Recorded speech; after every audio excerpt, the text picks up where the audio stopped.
the stream is live. Time to open the video game, etc., etc. Yoo.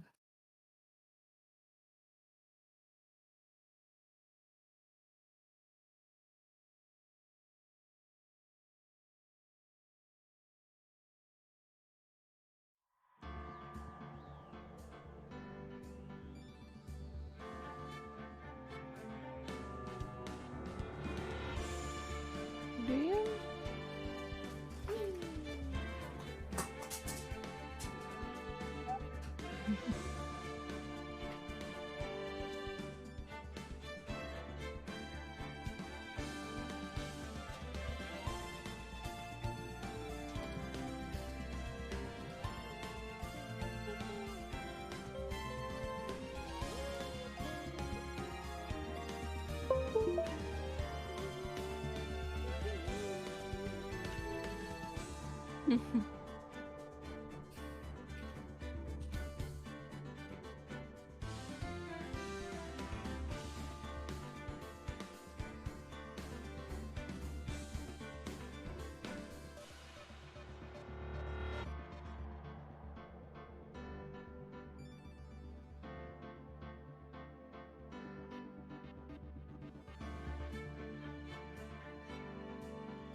So how have you been?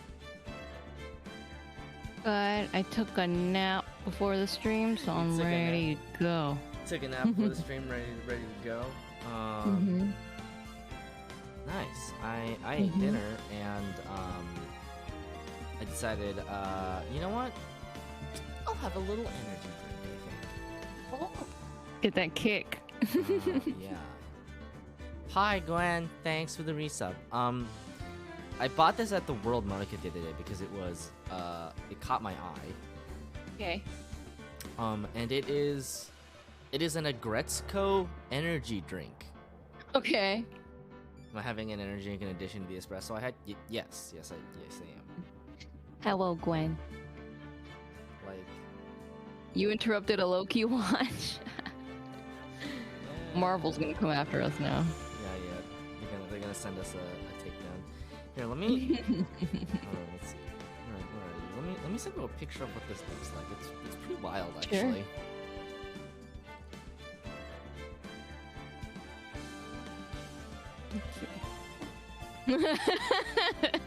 Very on brand. Right? Okay. All right. Let me get some water. Okay. Hello, Renu. I heard you went to Portland and didn't ask me for recommendations. I honestly, I went and it was only after like while I was coming back, I was like, wait, I know someone who could have told us everything about Portland. It was so bad. I was like, no. Hi, Evan. Thanks for the sub. Hi, Evan. Did someone say I could give more money? No. It is actually comical just how much money you have given me this month, I think. Because Evan is subscribed to me on Twitch, and is a patron for the podcast, and for my normal Patreon. Wow. Yeah. Evan's a true fan. Yeah, a true homie. A true homie. Renu, did you hear about Evan giving Soup money? I just heard. Evan also gave me $15 so I could resubscribe to Final Fantasy 14. Wow. Yeah. Evan's a sugar parent? Oh my gosh. Right? Sucrose guardian. Oh my gosh. You're wrong. I am baby. You may but be baby, but I'm Soupy's the sugar babyist. baby. Yeah, I'm babyist. How else are we gonna get everybody to play Final Fantasy 14 for the rest of time? Glucose guardian.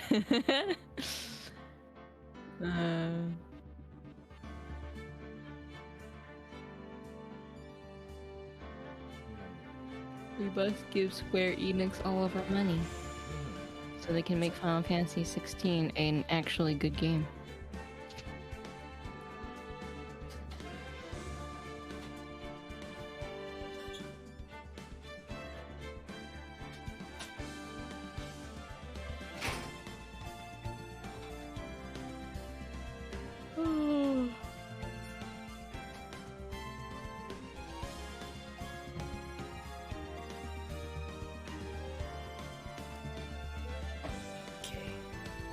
I have a quick question, Soupy. Sure. Maybe you know the answer.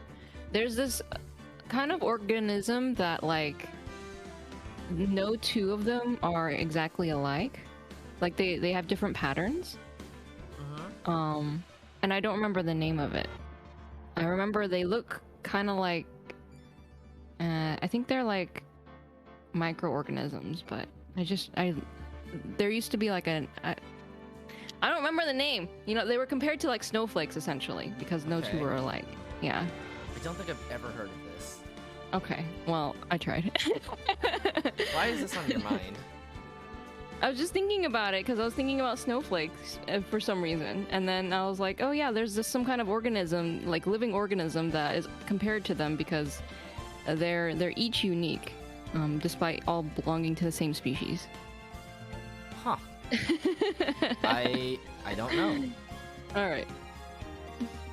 I don't think I know enough about biology. Dang it. You can tell me all about Crater Lake, but you can't tell me about biology. I'm sorry. I have a very specific set of knowledge. Tell me about history and literature and Crater Lake. And food. Oh, this drink is weird. Oh yeah? What it tastes like? That's why it's weird. Let me, hold on. Yeah. What?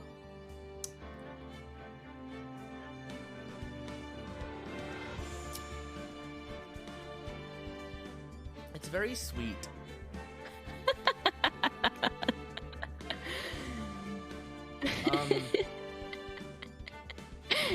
Yeah, it's just like very sweet.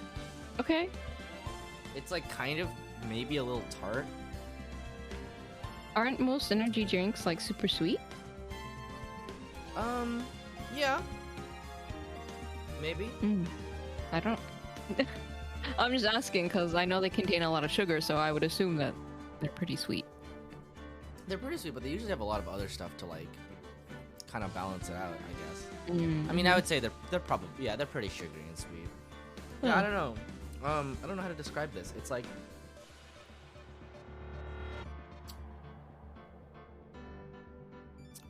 it's like somewhere between like citrus, like orange, and like something tropical.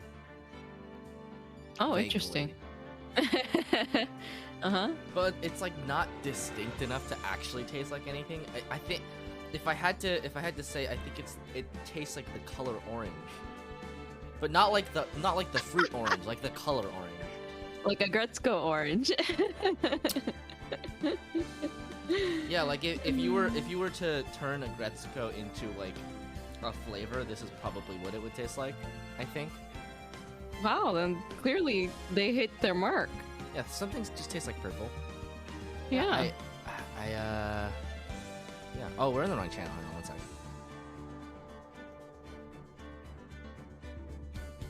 Oh. I fixed it. Okay. Yep, it tasted purple. Hi, Paul. Oruku. Wait. Or like, oh, shit, you know, we're like still in the blue wrong one. Gatorade has just the blue flavor? Yes. What? I dragged us to the wrong one again. Okay, I fixed it. Okay. I was like, why aren't the icons showing up? Oh, it's because we're in the general channel. Oh, I see. Maybe in the stream channel. Yeah. It's Okay. channel specific. I see. Okay. Well, why don't we get started then? Heck Do yeah. some turnabout. We turnabout the stolen turnabout. The stolen turnabout. Gumshoe. October 13th, KB Security Guard Office. Wow, this is really something else. For a security guard office, it sure doesn't feel very secure. KB security guard. Oh, I just remembered. Larry might be. Hey, Nick, what's up? So he is here. Yo, how's it hanging, dude? And you got my sweet little Maya with you, too. Hi, Larry.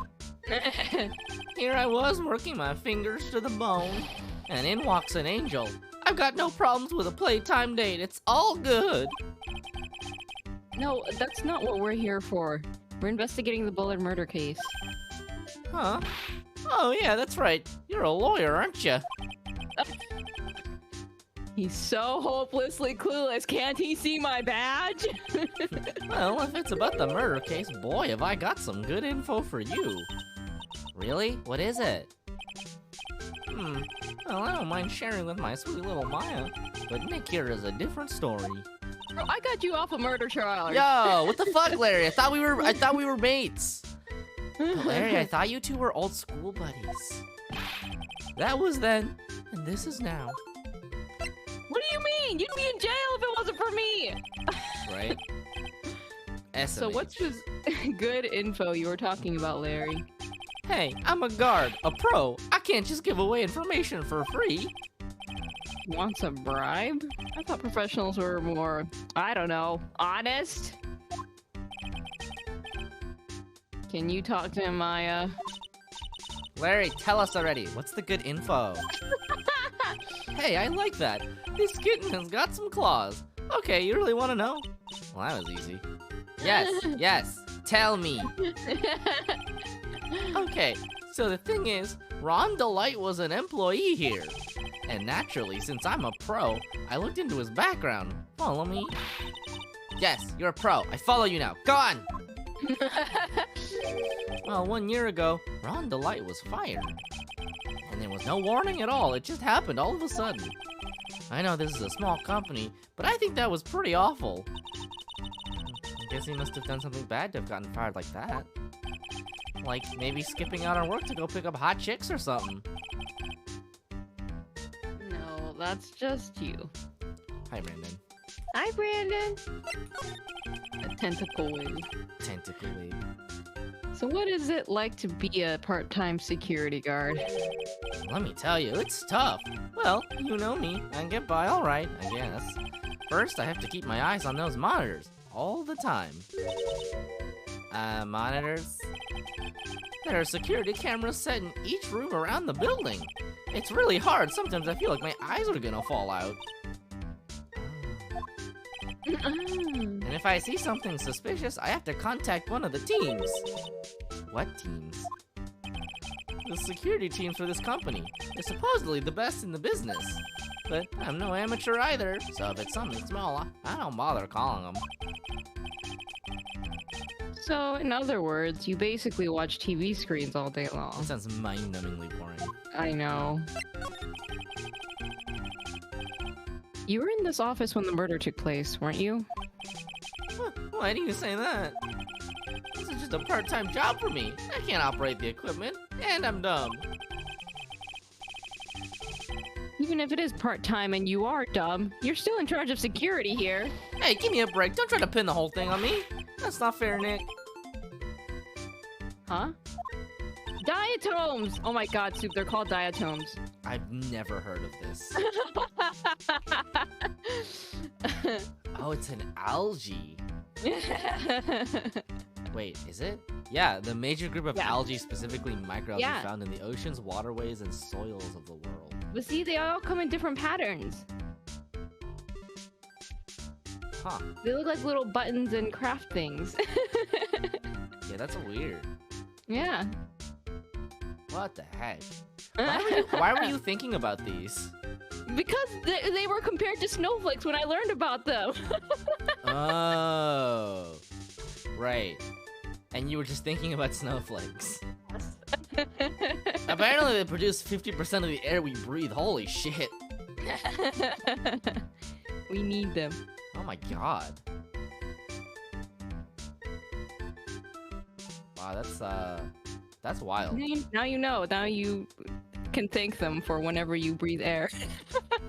TBH, you would trade jobs with Larry. Yeah, I mean, better than working in an Amazon Oh my god. anything. I don't think you can expect someone like him to take any responsibility. Anyway, the point is you were here that night, right? Whoa. Larry Butts! Oh no, I knew something smelled bad, and it was the butts after all. Well, it's like I always say, that was then and this is now, okay? Renu, I figured it out. Okay. This energy drink tastes like if you turned like a Sunny D into a soda. Oh, interesting. Yeah. So that is why it would taste orange. Mm-hmm. Orange, but not too orange. Yeah, right. It looks like I'm going to have to break his psyche locks after all. Mother heckin' Larry Butts. Brendan, I'm drinking an Agretsuko energy drink I found at a grocery store. It's called Liquid Rage. It's called Liquid Rage, and it has a picture of Agretsuko on it. Yeah, it's just tearing apart a piece of paper. Something is written on this poster in fine print. A guard's 5 commandments. Wow, this sounds serious. Let's see what it says. Number 1, obey the superior. Number 2, respect thy superior. Number 3, smile at thy superior. Number 4, salute thy superior. Number 5, buy donuts for thy superior upon command. It's signed Wendy Oldbag, head supervisor? Oh, she's one tough old bird, let me tell you. No. Cross her and you come face to face with a real genuine ray gun.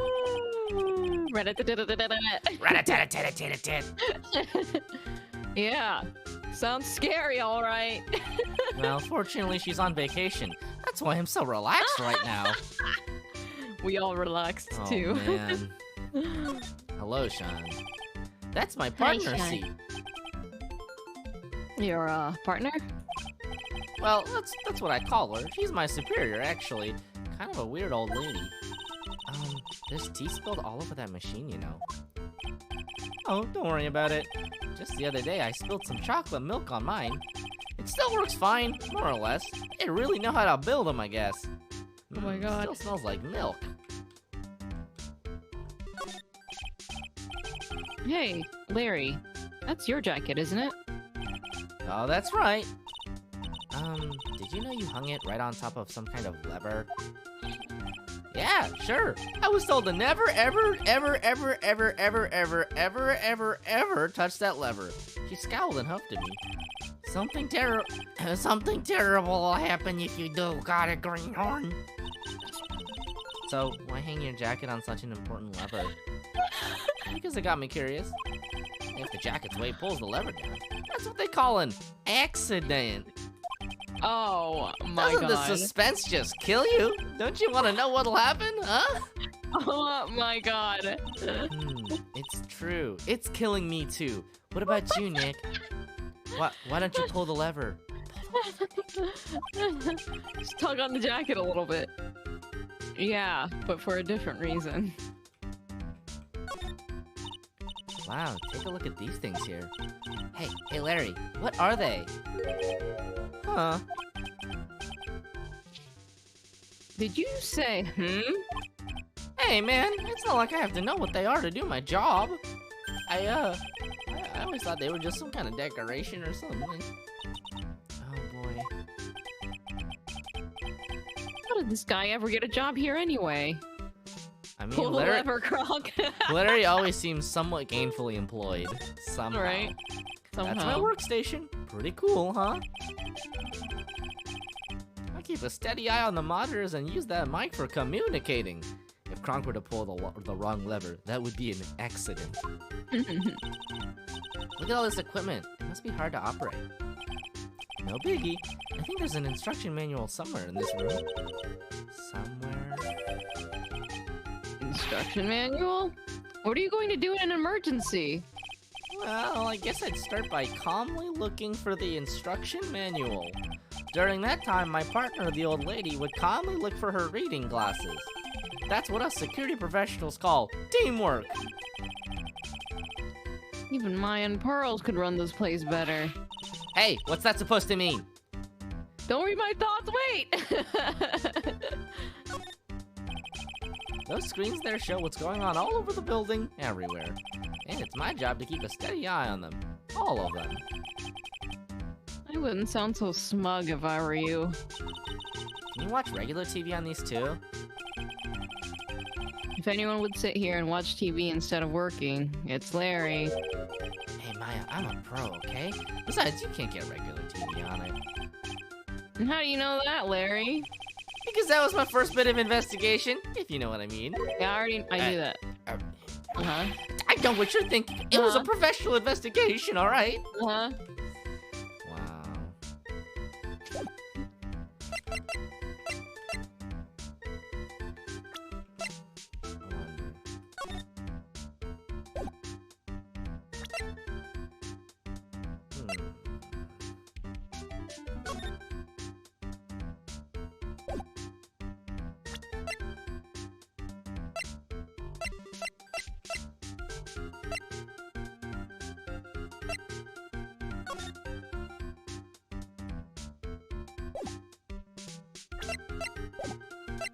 Well, I guess we'll try to see if Larry's psyche locks are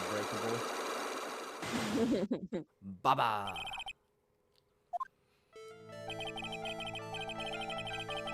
On the night of the crime, were you working hard like you were supposed to? What? Huh? Of course I was. Why wouldn't I have been? But didn't you sneak out of work just yesterday to go see Miss Delight? But that was that, and this is this. Is there any chance that you snuck out of work last night too? Never! I didn't sneak out. I'll tell you what, I'll even bet you $1. Wow! $1 whole, huh? Now that's confidence! What's with that drenched in the rain puppy look on your face? Do you have evidence that I left my position, or are you just pulling my chain? The evidence that Larry was not manning his station when the murder happened is...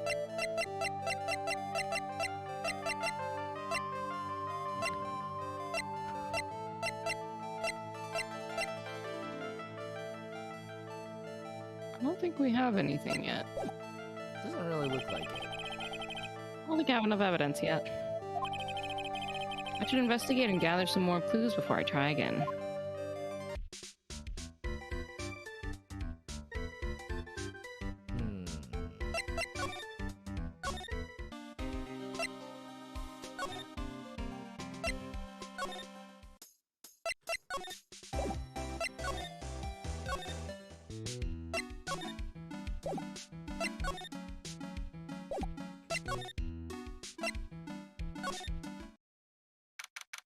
October 13th, Atme Detective Agency.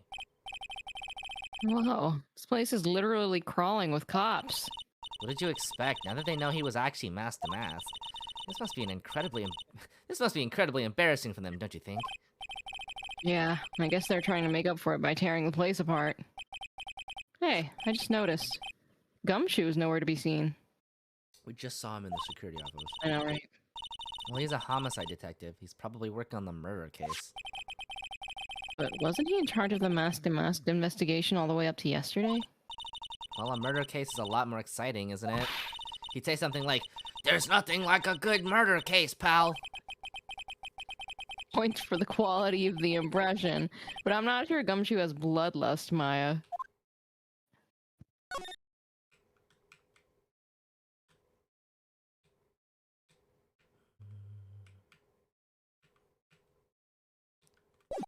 I guess there's nothing to look at here.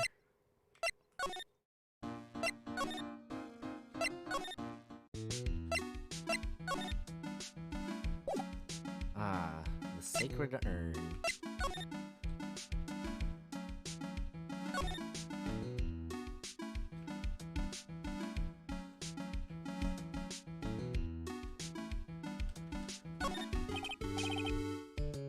Says Organi. No, it doesn't, Nick. It says organized. You just can't see the last two letters. Dummy. Yeah, well, I guess no one else could read it either because this place is a mess. Yeah, so you should feel right at home, right? Mr. Toilet Boy. I cleaned the toilet! It's clean!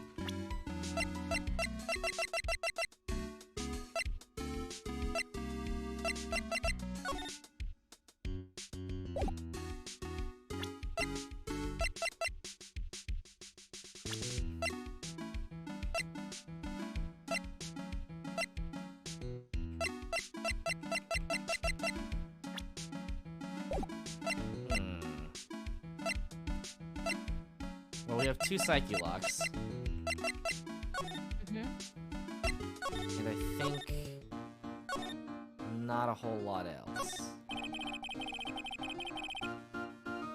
That's probably where the Sacred Urn was going to be displayed. Yeah, I guess so. Should I put my attorney's badge there? You know, as a replacement? It is quite valuable, you know. Huh. I think it's a little too small for that. What about my Magatama? Now you're being silly. That's definitely too small.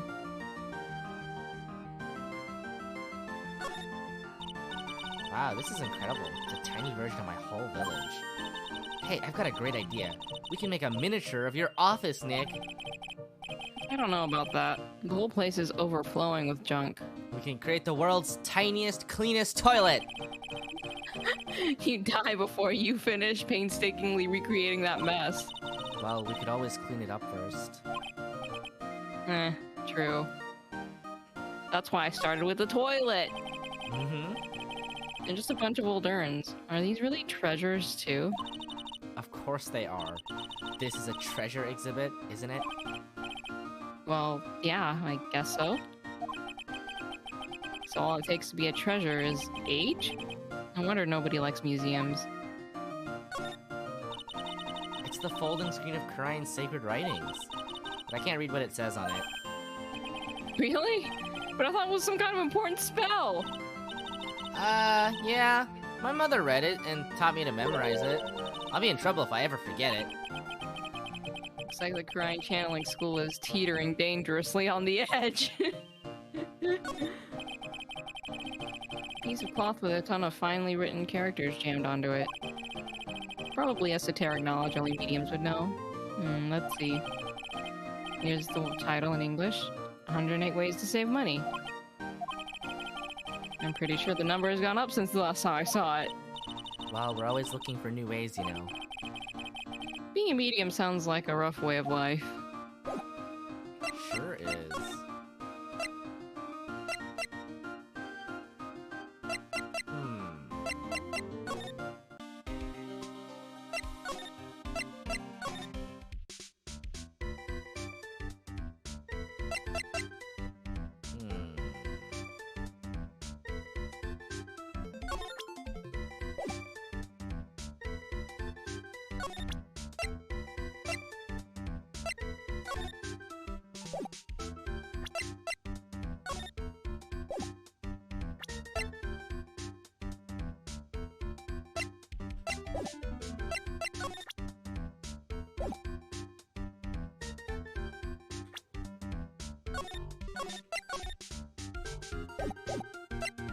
Alright, let's start trying to break some locks.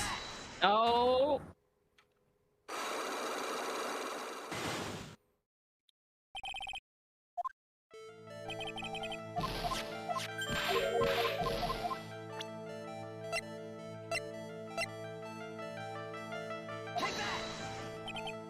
Nope.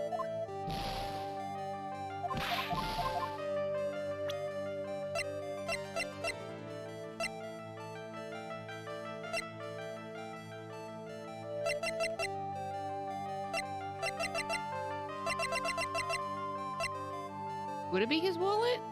Was Larry the one who found the wallet? I think so. Ah! Ah! This wallet. You know about this, right? I've never seen it before in my life. Liar! You hand-delivered this wallet to Miss Delight just yesterday. Aw, give me a break. You can't expect to remember every little thing that happens. Well, I do expect you to remember something that happened just yesterday. What time was it when you found this wallet? I guess it was around 1 in the morning on the first floor of our company building. 1 o'clock in the morning? That's right. In other words, Larry, at the time of the murder, you were away from the security guard office. Ah! Ah!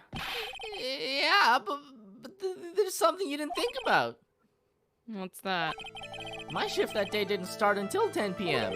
The murderer might have snuck in before then.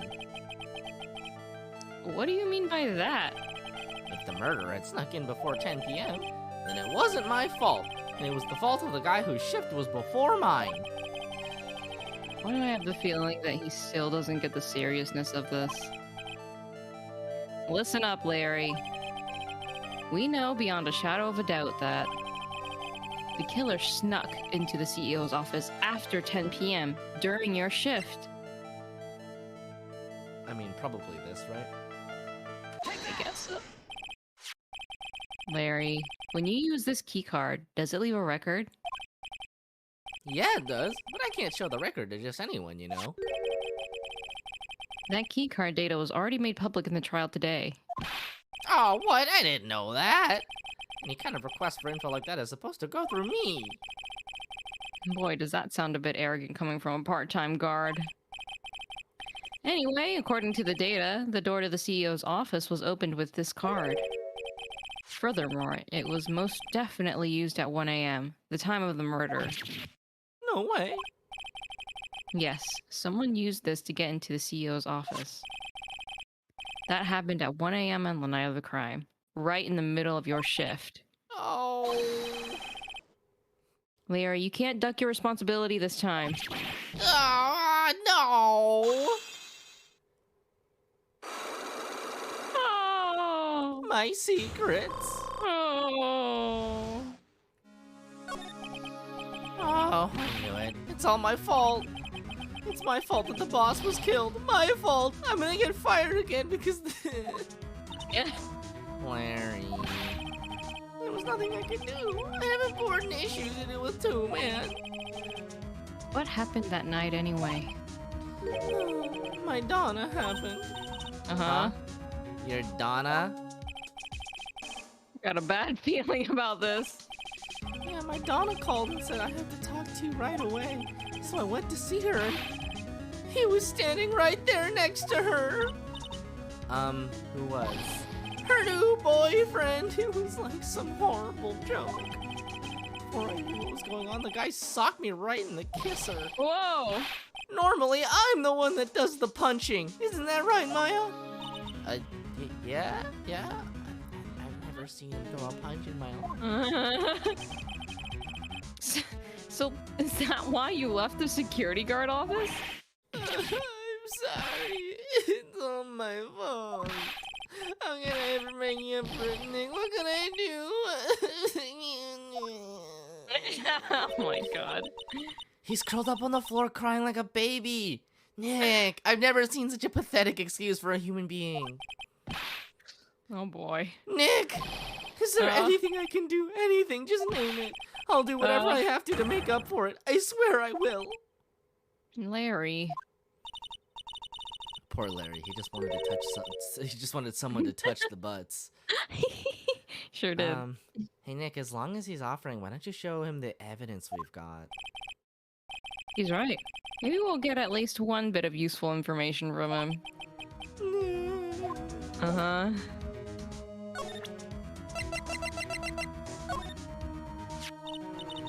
So what about this? Huh? Maya, you shouldn't have. A love letter for me? No. Sorry. This is a blackmail letter. What? How do you know about that, Maya? Huh? How much is Alexis demanding this time? Alexis? Who is this Alexis? Didn't we show him this letter yesterday, too? I'm pretty sure we did.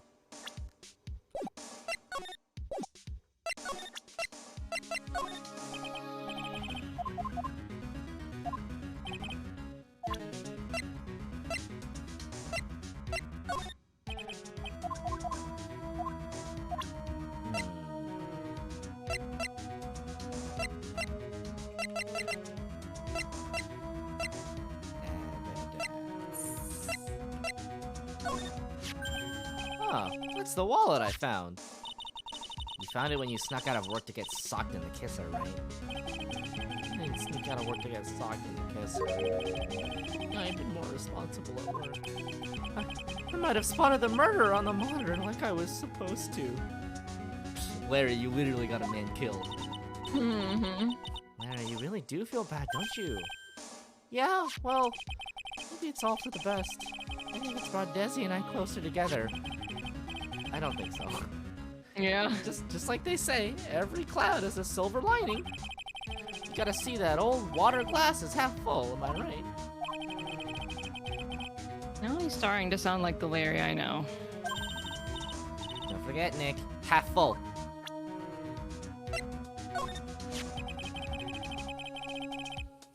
So was this the card that was used by the culprit that night? Well, going off the serial number, then yeah. This card was used to open the CEO's office door at 1 in the morning. The client had this card, right? Then it's a no-brainer. He's the killer, man. No.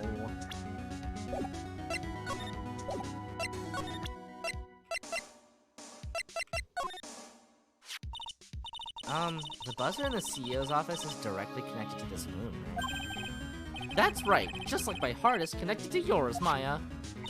Huh? Go ahead, Maya. Press the buzzer in your heart. I promise I'll come running to your rescue like the professional guard I am. Wow, that was pretty good. Huh, thanks, I tried. Do you think you could tell us about the buzzer now? Oh, yes, please tell us. Okay, I guess so. Prepare to be wowed.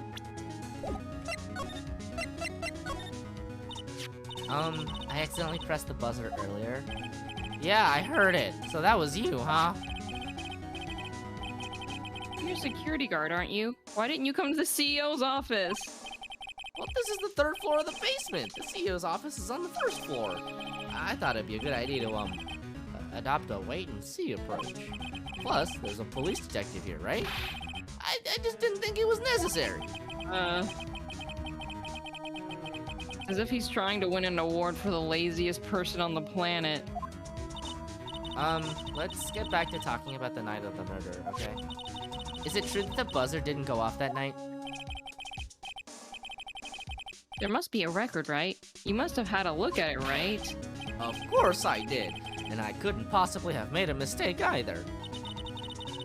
Do you think you could take just one more look for me, pretty please? Oh, okay. I just can't say no to you, Maya. What do you think, Nick? He's probably right. I don't think even Larry can make a mistake like that. Ah! What is it? What's wrong? I made a mistake! Oh my god. Huh? I just vouched for you! But how? Oh, it can't be. It's impossible. Okay, enough already. What about the records? That night, it went off just once. In the morning, at around 1 a.m. 1 a.m.? That's when the murder happened! Really? Are you serious? It's terrible. Buzzer record added to the court record. Yowza, Larry. Jesus. Pretty bad, man. Larry.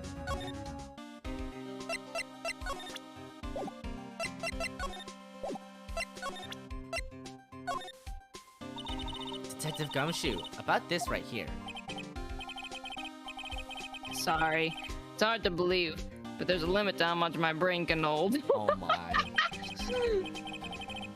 I got 2 ears and 2 eyes, but I only got 1 brain. Oh my, what a line. I can see your eyes and the ears, but the jury's still out on the brain thing. Wow, harsh totes. Hey Nick, if you have something to say, just come out and say it with your mouth.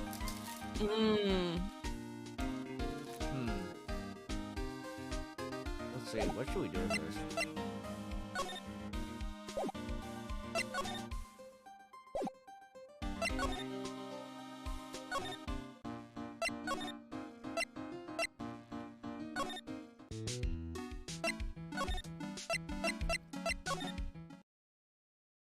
Still not ready? Okay.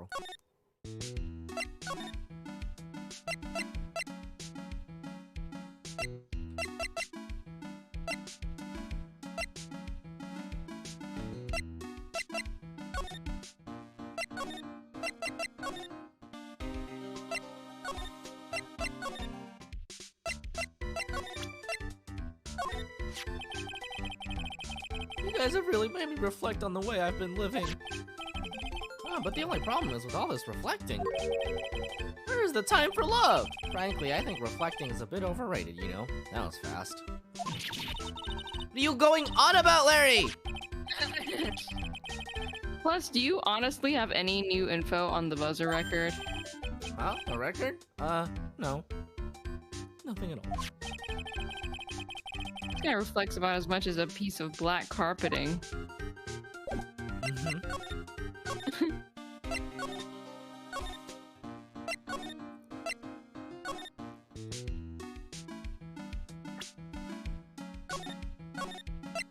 Well, when in doubt, save. Alright, Miss Andrews, let's try to break that lock.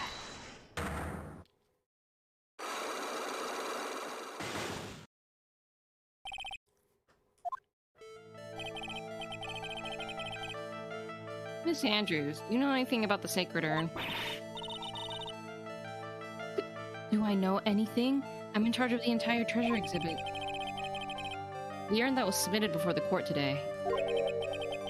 It's obviously not the same urn as before. Well, that's true. Maybe it isn't the same. It could be a fake. A fake? You're the one who said it wasn't the same, so that's the most obvious explanation. Do you have any evidence that the urn that was submitted at the trial is genuine?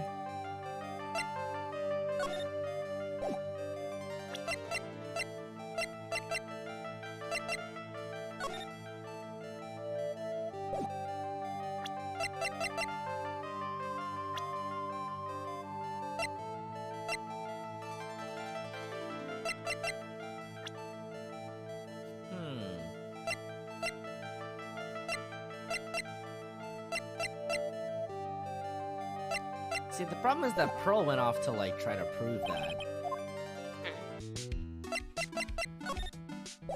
Do we have any proof of that?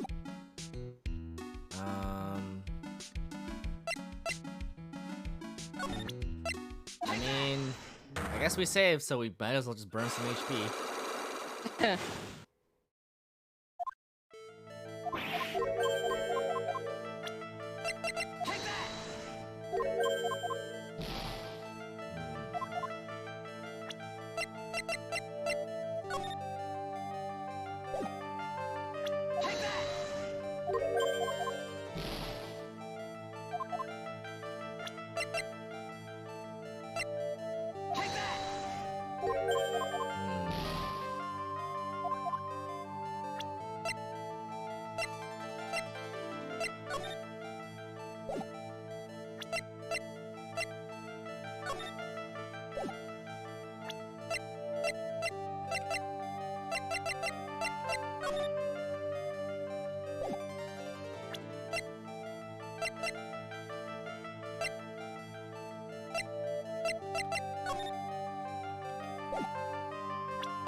Well,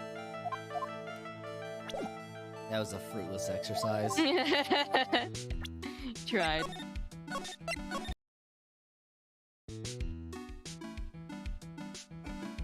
We just did a sort of a Killer Queen time rewind there. God, what I wouldn't do to have a soundboard and just have the click be on the soundboard. Well, shoot, where do we go now?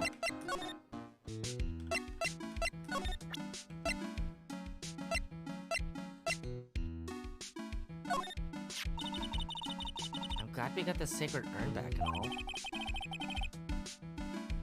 So then, how come you don't look any happier? Why should I? I don't know if it should say Ami or I am on it anymore. And now it's got big pink polka dots on it that weren't there before. Don't you think you're overreacting just a little? Overreacting? Nick, I can't believe you said that! I mean, it's like I got it. It's like if I came in wearing polka dots on my acolyte costume every day and said, "Hi, Nick, I'm a yam." Well, do you still think it's no big deal? I guess it would be, real disaster? You see? You see? Well, that's how I feel. You know, even I didn't know this statue existed until a little while ago. Didn't Adrian say it's from a Fae branch family's training hall or something? Yeah, there are actually a lot of training halls scattered all over the country. Hidden away deep in desolate mountains.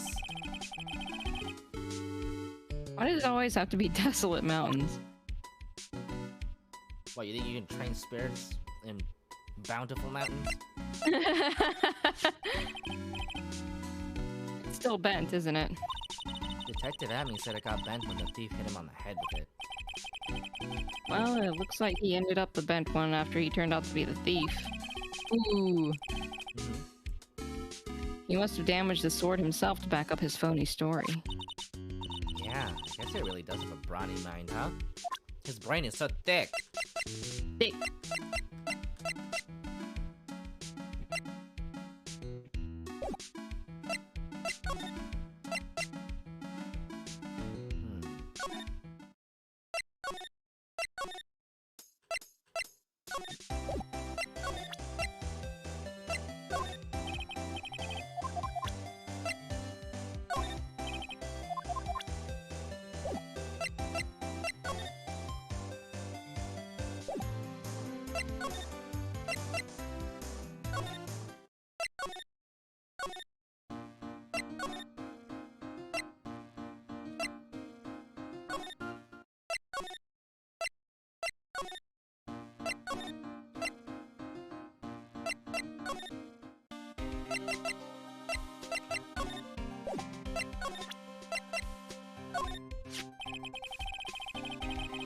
Still got no idea why Master Mask would go after a broken pot like, you mean this tasteful old family heirloom? Good point. Why go after a worthless piece of junk like... I mean, worthless in a good way? I mean, this is a first for the guy. Adrian Andrews hired at me as security before the calling card even came. I wonder if that has anything to do with how things played out.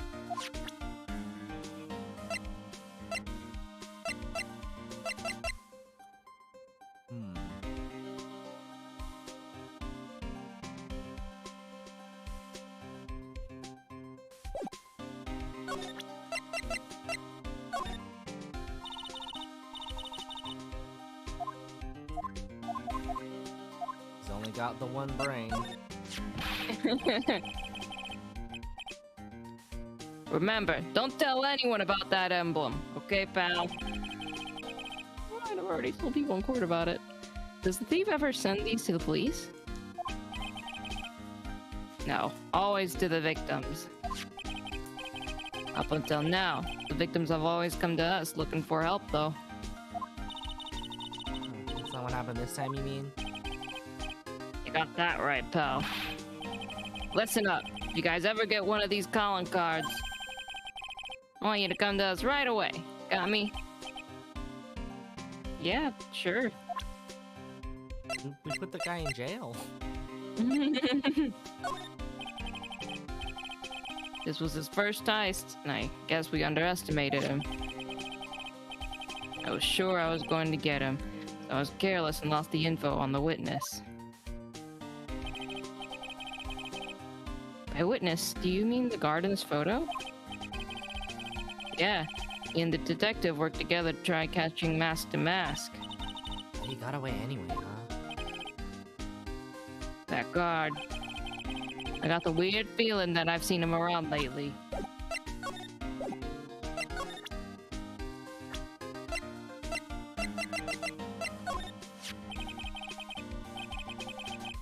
Kinda feel sorry for him. He's kind of a sad young guy. Yeah, he seems to have a habit of always getting arrested prematurely. Well, just my personal opinion, but I think the police should have investigated the whole thing more carefully.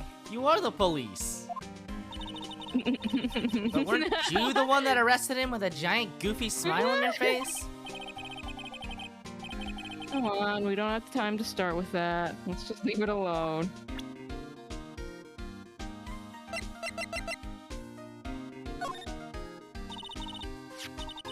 Detective Gumshoe, tell us more about Shane Bluebard.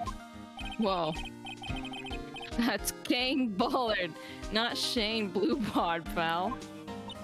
Oh, yeah. I mean, the victim in this case just doesn't make much of an impression on me. Well, you were the victim up until Mr. Bullard was found dead. Yeah, and his body wasn't discovered until this morning. Anyway, we don't have enough information yet. Can you help us out? Sorry, I'm actually a little confused myself. For some reason, I'm just blabbing like an idiot right now. Okay, Nick, now's our chance to get more info about the victim. So hurry up and ask. Ah, here we go. The cops do have a 0% success rate in terms of arresting the correct killers. As far as we can tell, that is correct. Can you tell us some more info about Mr. Bullard? He was the CEO of KB Security, right? What kind of company is it anyway? Well, the company basically sends security teams out to buildings to guard them. Mr. Bullard must have had a chance to learn a lot of secrets doing this kind of work. Oh, and? And I don't know how to put this, but the guy was kind of a money grubber. They technically got mad on guard. That's true. Really? Me too. I just love money. I can't ever get enough. Please stop leaning in towards me like that. You aren't getting to my wallet. Anyway, it looks like he did some pretty shifty stuff to earn his millions. Oh, so that's my problem. I need to be shiftier. Oh my god. Let me go already. Apparently, he was involved in selling trade secrets between rival companies. Ooh, that's pretty dirty and underhanded. Yeah. Oh! KB Security used to head security operations against Mask to Mask. What? Really? Yeah, after screwing up so many times, the company's reputation really took a nosedive. So it really was Bullard who sent Ron the blackmail letter, huh?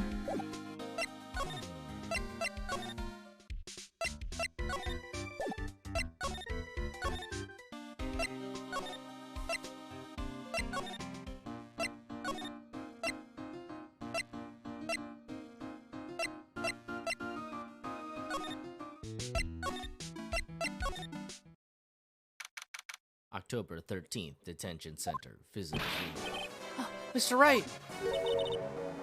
Mr. Delight, did they finish their interrogation? Yes, but please don't leave me alone anymore! Mr. Delight, you lied to us before, didn't you? Well, see... On the same night the sacred urn was stolen from the Lordly Taylor department store. The blackmail letter you got summoned you to KB Security to hand over some money. And then that's where the CEO, Kane Bullard, was murdered. But there's only one Ron Delight, am I right? So the question is, where were you that night? This time I want to hear the whole truth. Your life depends on it. Okay. Mr. Delight, do you still insist that you are Mask to Mask? Isn't that what I've been saying since yesterday? That was a quick response. Tell me about it. To be honest, it's starting to get irritating. But listen, Mr. Delight. At the trial today, we learned the true identity of the thief, didn't we?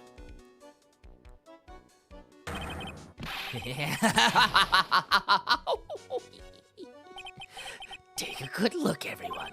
Unable to find a rival worthy of my genius, I was forced to create one by myself. Here I am, the tragic clown! Honk honk. I guess it's true. I wasn't the one who stole that urn. Of course not. After all, you were at KB Security at the time, murdering the shit out of a CEO. So then the person dressed up as Mask to Mask in this photo. It's gotta be Detective Amy.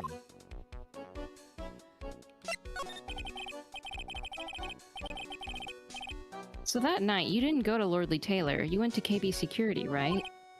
Yeah, I went to KB Security at the time the blackmail note said I should. Alright, what happened next? Well, I used to work there, so I knew where the CEO's office was. I knocked, but there was no answer. So then I used the key card to unlock the door. That's probably when he dropped his wallet. Well, when I went into the CEO's office, someone was in there.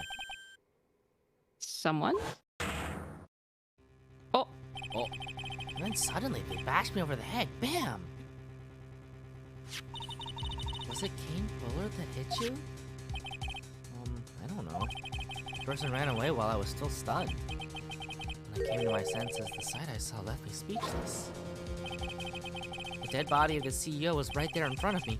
I thought I'd died myself. Anyway, I thought I should do something with the body. So you put it in the safe? That's why you put it in the safe? Ah! Yes, that's right. What do you want? What? I used to be the chief of one of the security teams, so I knew how to open it. Why?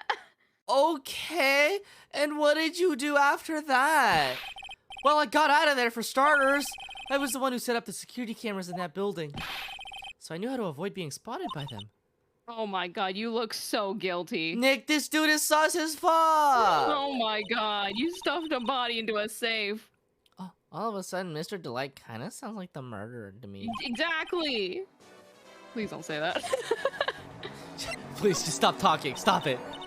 Mr. Delight, is it true that 1 year ago you were forced to quit KB Security? How did you... Oh, I'm begging you, please don't tell Desi, please! Don't worry, we haven't told him yet.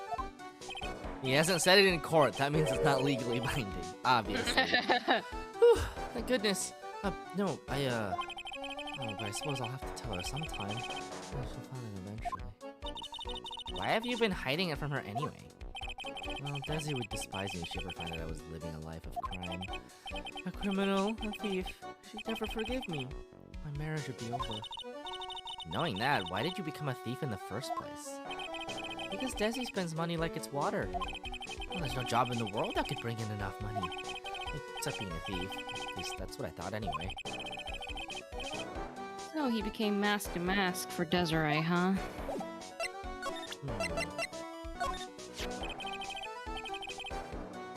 This calling card, did you send this? No, that is... I don't know anything about that. I mean, I had other plans for that night already. That's true. He did get that blackmail letter after all. What about Detective Atme? Could he be the one that sent it? Looks that way. I can't think of anyone else. Yeah, that night, because of the letter, I had no choice but to go to KP Security. So was this blackmail letter written by KB Security's CEO, Kane Bullard? I think so? Probably? You can only get into the CEO's office if you have a key card. And the blackmail letter said to meet at KB Security. Guess no one other than Mr. Bullard could have written the letter then. I was at KB Security at around 1 o'clock that night. I took out my wallet to open the door with a key card. So, is that when you dropped it? I'm sorry. I should have told you the truth earlier. Wow, this is cool. I'm really into this kind of stuff. Oh yeah? It's one of our most valuable treasures. If I ever get out of here, me and Desi will go to Lordly Taylor and check out the whole Treasures of Kuraian exhibit. Okay, I guess. Just promise me you won't steal anything, okay? Oh, don't worry. We'd be going when I'm not on the job as Mask to Mask. Also, all of that crap is worthless. Well, that's reassuring.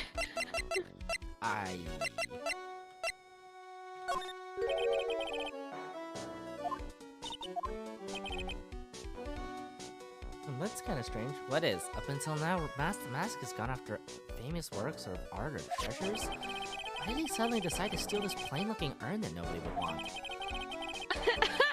You make it sound like you had nothing to do with the theft. Well, it wasn't me that chose to steal this urn.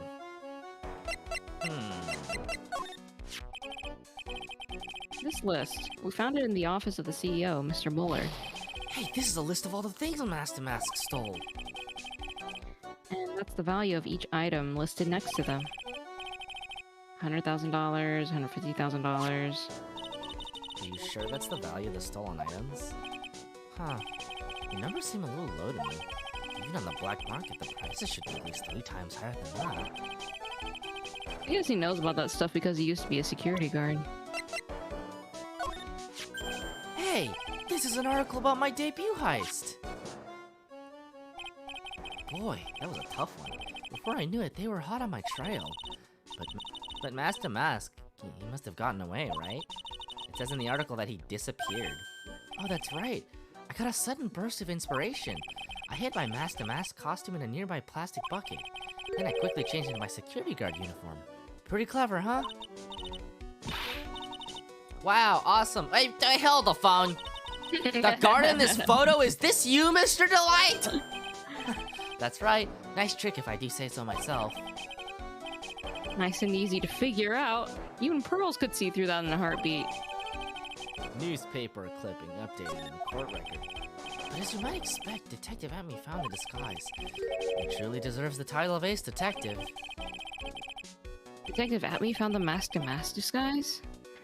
That's interesting. Yeah, and I heard that he brought it home with him. What a weirdo. So that's it. That's when Atme got his hands on this. Thanks to that, I got the chance to remake my costume. That must have been really time-consuming, huh? Yeah, it took quite a while to complete. Anyway, a few days after that, I received the first of the blackmail letters. Blackmail letters? You got them starting when? Tell me more, now. Hey, calm down. Don't get so worked up. This blackmail letter. Is this the first one you got? No, of course not. But this is the first one that ever called me out to a specific location. So, did you start receiving blackmail letters after this incident?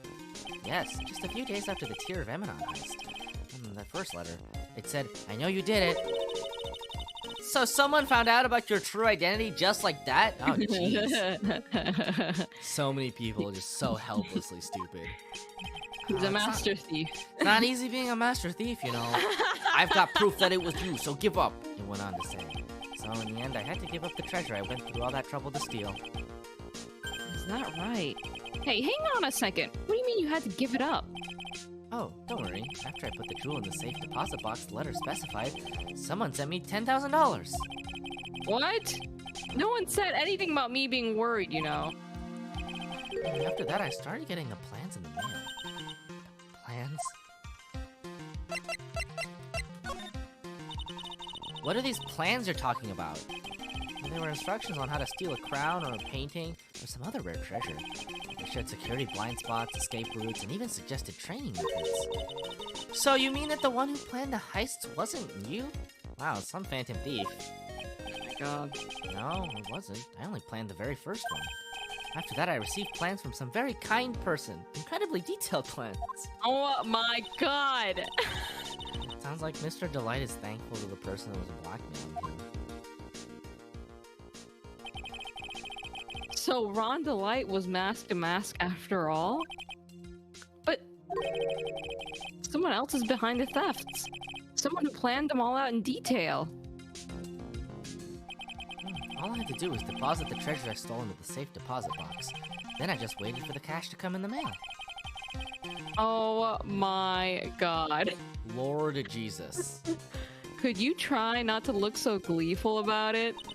So you went after the sacred urn because of one of those plans too? Well, see, truth is, I've never seen the urn. All I did was follow the instructions and steal what I was told to steal. Mr. Delight, is everything you've just told me the truth? Yes, but please don't tell Desi, okay? Ron's testimony as the court record. Ron, before we go, there's one more thing I want to ask you. Yes, but please don't hurt me. There's glass between us. Mr. Kane Bullard, do you swear that it wasn't you who killed him? Yes, of course. I could never. I'm not lying. I'm a phantom thief, not a murderer. I could stuff a body into a safe, but not kill the guy. All I did was hide his body in a safe. But then I was afraid they'd discover what I did, so I turned myself in yesterday. Why? Well, if the judge had ruled that I was guilty of robbery, then I'd have an alibi, right? Huh. I guess so. You're really clever, Mr. Delight. I guess I have no choice but to take Mr. Delight at his word. Mystic Maya! Hey, Pearly! I'm back. Hey, Pearls. So, what have you been up to this whole time? The sacred urn, Mr. Nick. I took it back to Crying Village to have it examined. And? What did you find out? Well, there's no need to worry. They said it's the real urn. Woo! That's a relief. I was really worried. But there's one small problem. Problem? These cute little pink splotches. They said that it's paint. And that they were put on the urn recently. Why are we talking about the pink splotches again? What's the big deal? What do you mean, what's the big deal, Phoenix? What's the big deal? We gotta find out how they got there. That's the big deal. Yeah! Yes, Mr. Nick. We've got to find out how they got there. Okay. We'll go find out how they got there. Please don't forget about me. Sacred urn, will you file the court? All right, here we go. This is what we needed.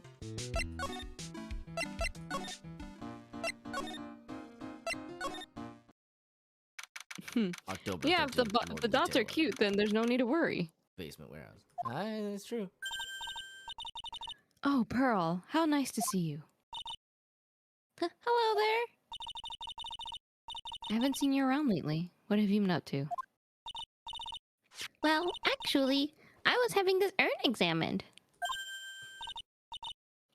Oh, I see. Maybe if we take another good look at this urn, we can figure out the mystery of what actually happened here. Do we get to look at it in 3D? Nick, let's look around one more time. I wish someone would make my urns for free. Your Honor, the dots are cute, therefore this urn is inadmissible as evidence. This box, there's something about it that's bothering me. That's the box that the sacred urn was in. It looks like there's some pink paint on it, too. And it's definitely the same color as the stuff on the urn. I think I know how the paint got on it now. Alright, let's investigate again, Nick. Urn box added to the court record. Took this long to talk about the pink paint. Right? It looks to me like it's been dry for several days. There's something suspicious about this paint mark. The bottom left part of it is shaped oddly, and it's shockingly pink. Mr. Nick, could it be that this odd shape is... Yeah, I'm pretty sure this is it. That's the box the sacred urn was in! If you look here, there's a little bit of paint on the box as well. Wow, you're right. Look, it matches! Oh my god, these people. What is it, Mr. Nick? This is all turning out exactly as I thought it would. paint marks added to the court record. I think it's all starting to become clear. We're that much closer to solving the mystery of what happened to the urn.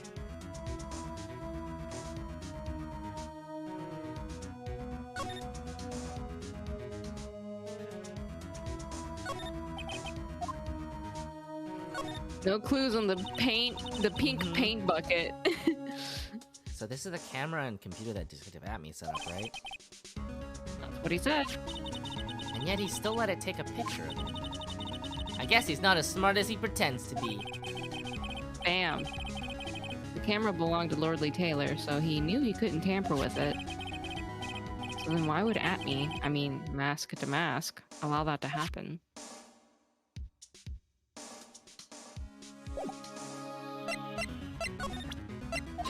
Alright, Magatama time. Boo! Let me peep those secrets!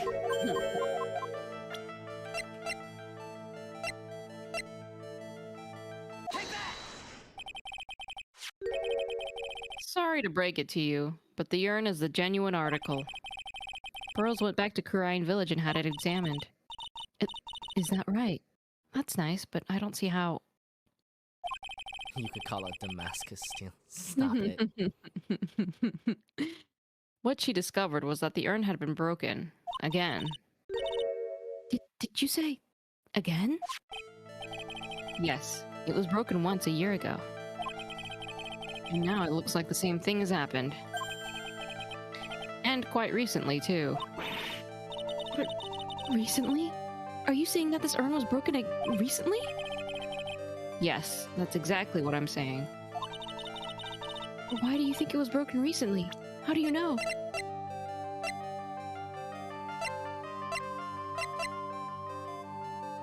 I mean...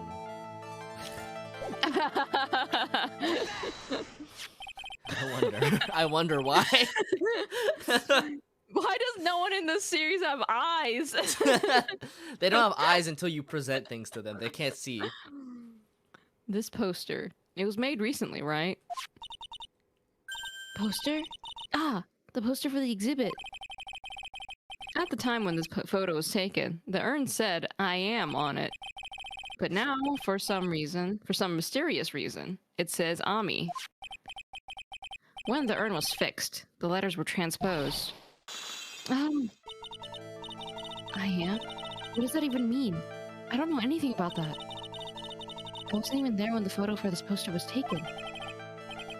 That was a mistake. Now, tell the truth. Wait. 4? Even if the urn was broken, I had nothing to do with it. Huh? Yes, that's it. It must have been one of the people at the photo shoot. They probably dropped it.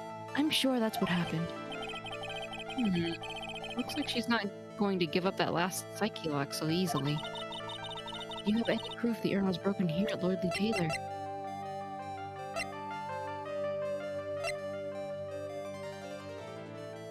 If the original Japanese game had the same writing on the urn.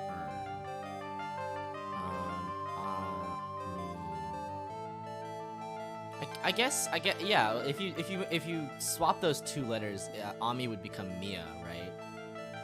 Hmm.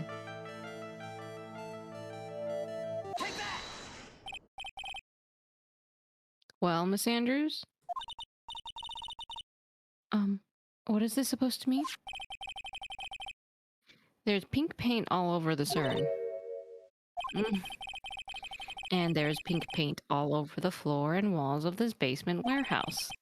In other words, this urn was broken here. You can't weasel out of this one, Miss Andrews. But... Oh. She's trying to make her escape. But you can get pink paint anywhere. Well, there's none in my office, that's for sure, and it's a mess. Well, there is in my room. Liar. Anyway, the paint on the urn and the paint on the floor. There's no proof that it's the same paint. Come on, this is getting ridiculous. The proof linking the paint on the urn to the paint on the floor is This box. The urn was stored in this, right? Aha, Yes. convention. You broke it in your room.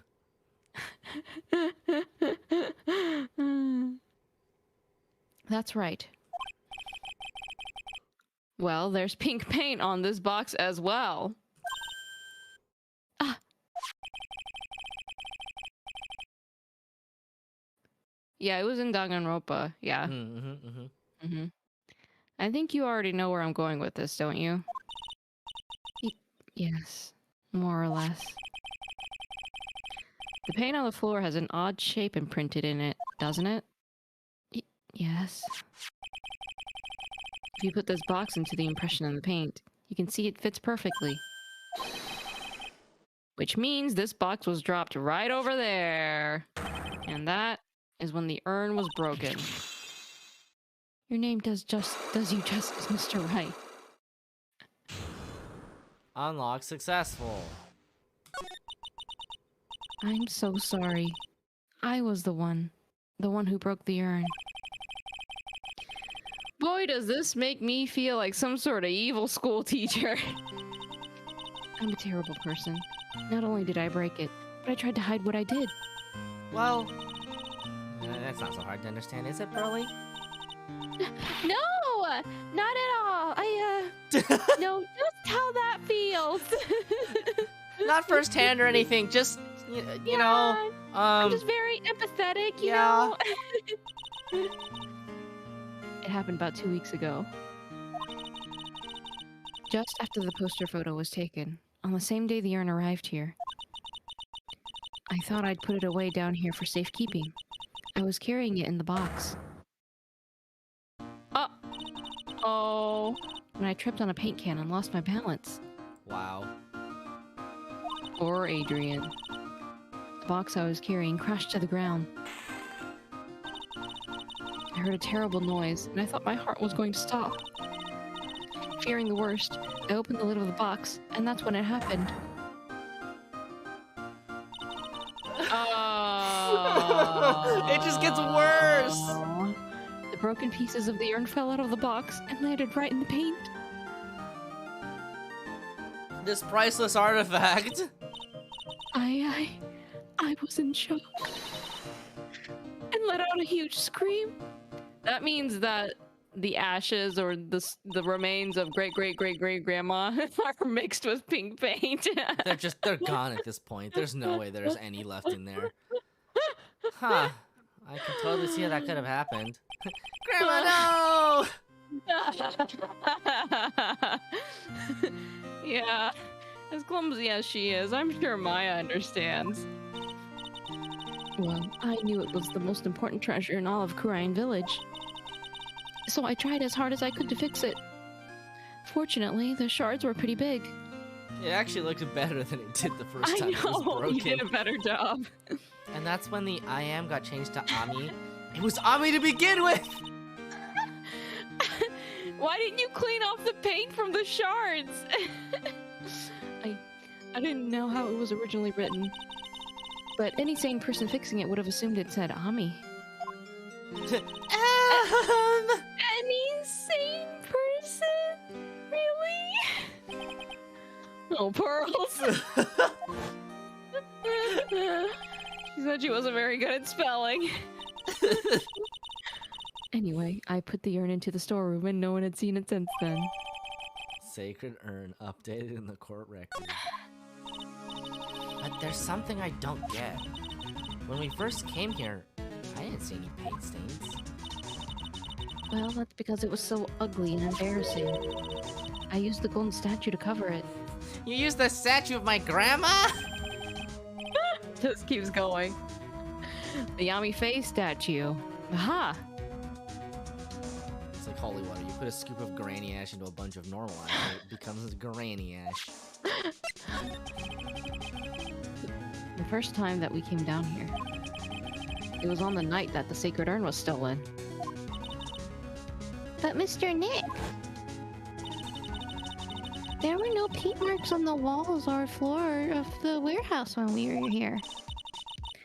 Well, there's a good reason for that. On the day of the crime, around noon, That golden statue just happened to arrive from the mountain training hall.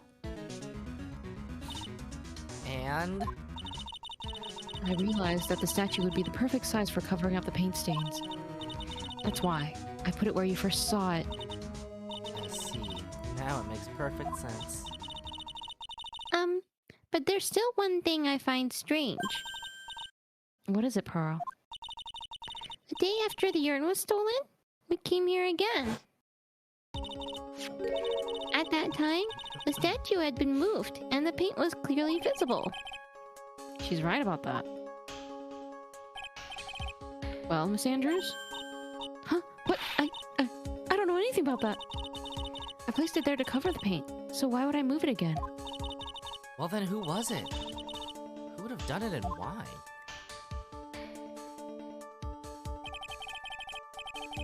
On the day before the theft, the statue was definitely closer to the door.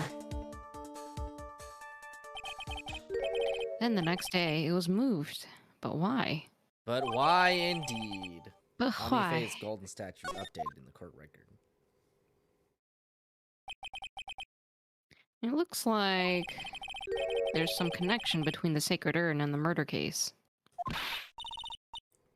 Why? Why do you think so, Nick? Because that night, the real thief, Rhonda Light, was at KB Security.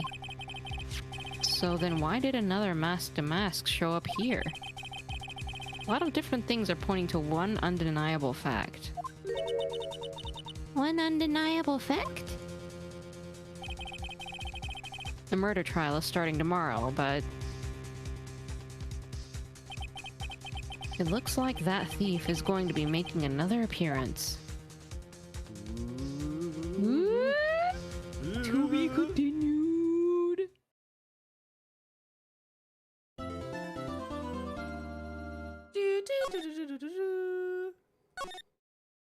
Sick. Sick. All right, why don't we take a little breaky, and then we'll continue. Cool. All right, I will see you in like 5 minutes or so.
Okay, hello.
Welcome back.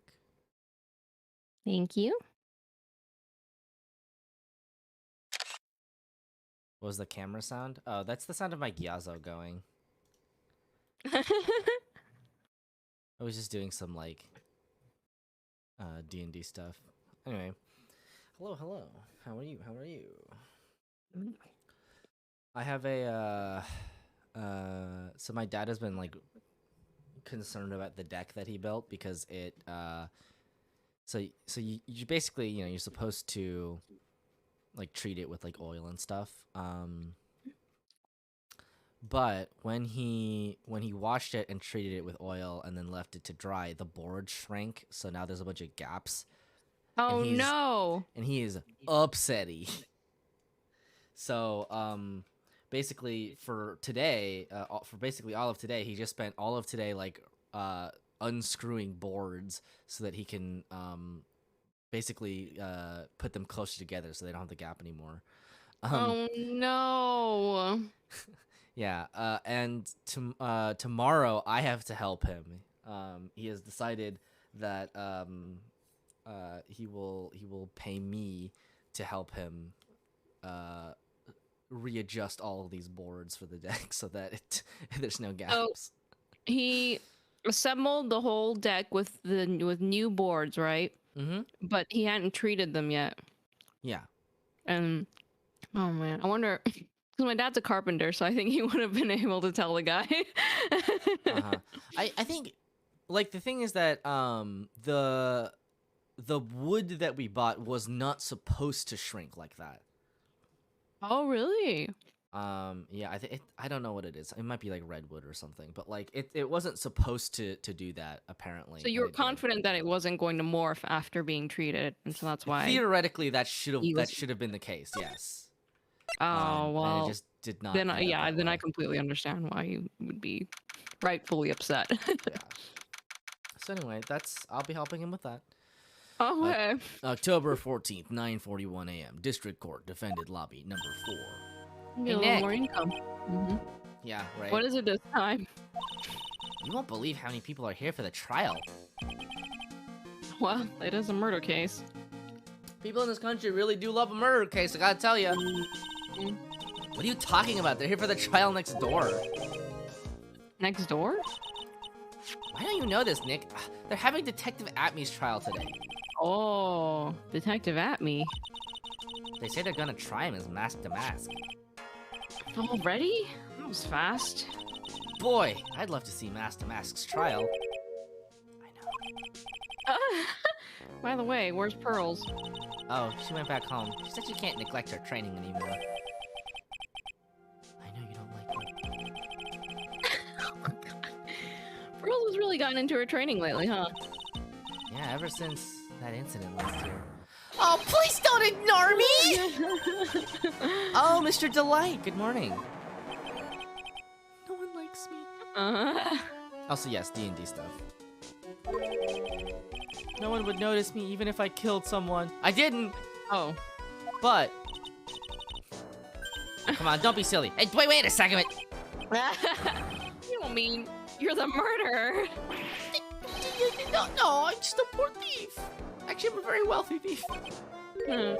No, wait, that's not right. A thief can't really be poor. I mean, it can. Now let's see. According to Mr. Delight, from his second crime on, he was following a bunch of set plans. Can't believe. Plans that someone had been sending to him to help him commit the heist. Do you really think that there's a connection between the thief and the murder, Nick? It's possible. But today's trial is a race against the clock. Huh? How come? We should take our time like always. I'm afraid that's not an option. Huh? October 14th, 10 a.m. District Court. Courtroom number 6. Back at it again. Wish we were next door watching that guy get unmasked as mask to mask. This trial sucks. Why aren't we here at the mask trial? Court is now in session for the trial of Mr. Rhonda Light, the fake mask to mask. The defense is ready, Your Honor. You're ready. Preparation is the last refuge of the weak. What? Okay, settle down. Let's begin with your opening statement, Mr. Gatto. He's got the judge in the palm of his hand, yet again. Ron Delight is simply too young to be sent to war. That's all. I'm afraid I have no idea what that means, Mr. Gatto. Then you need to get out more, Your Honor. Life is war. That is exactly why you must be more precise in your wording. That's all my statement means. You understand now, right?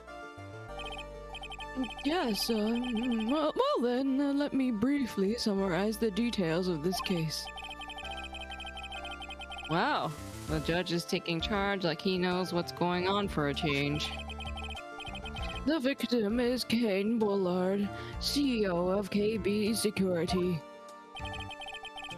His body was found in a safe at approximately 9 a.m. on the morning of the 13th.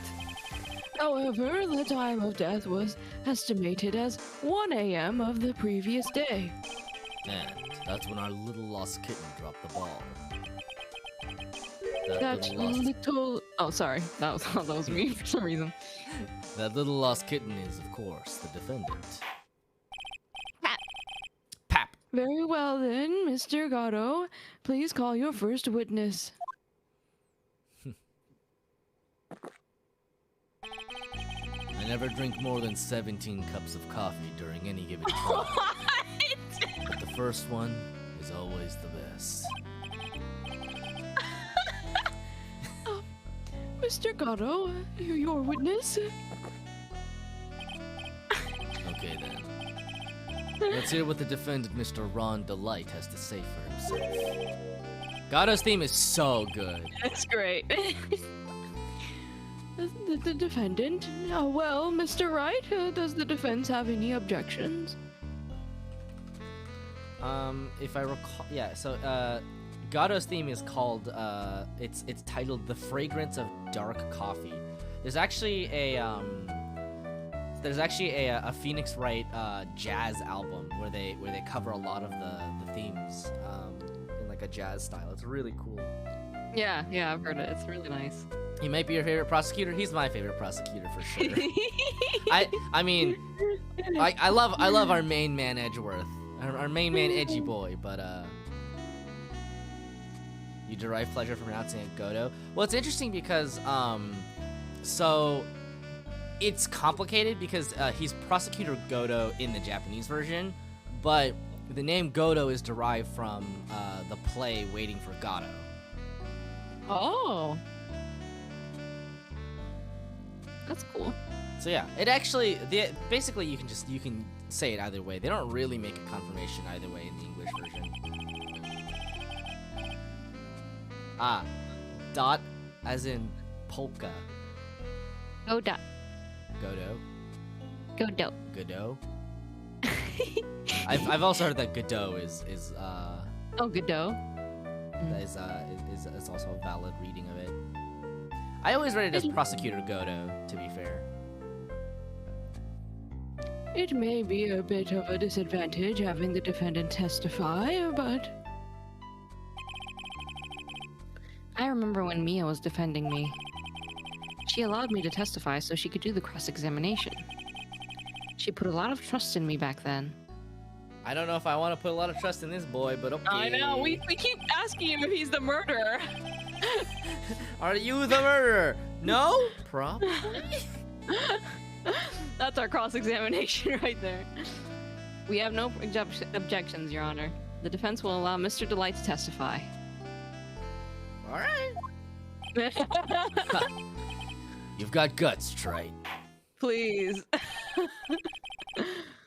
All right then, Mr. Ron Delight. Please take the stand. Buddy. You did it, didn't you? Yes. What?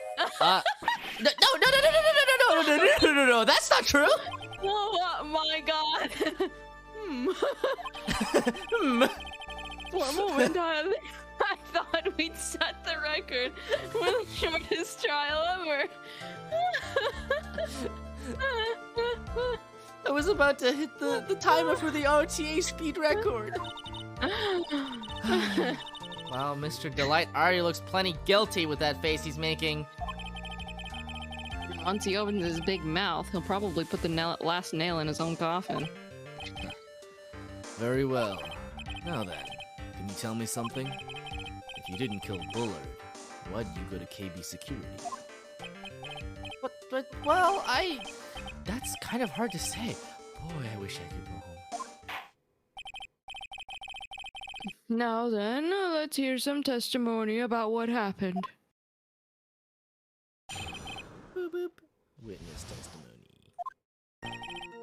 That evening around 1 a.m., I went to see Mr. Bullard in his office at KB Security. The blackmail letter I got, it ordered me to go there.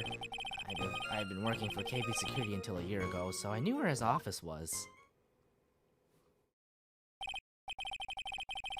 1 a.m., the exact time the murder took place. The weak get washed away by the tides of fate. The strong drink it up. Like coffee. Ha. It's bitter today, too. Just like my destiny. You'd never know that from the way he's chugging it down. Who slid him that coffee? Yes. Mr. Wright, your cross-examination, if you please. Phoenix is like, I don't know what the hell is going on anymore. Alright, let's get to cross-examining. Let's see. 1 a.m., huh? You're absolutely sure about that? Yes, that's what my watch said when I was entering the CEO's office. No. Actually, I'm not really sure. My watch was slow and my internal clock was also bad. 1 a.m. That's the exact time the victim, Mr. Bullard, was murdered, correct? It's too late for a coffee date, that's for sure. Right, man. Alright, man.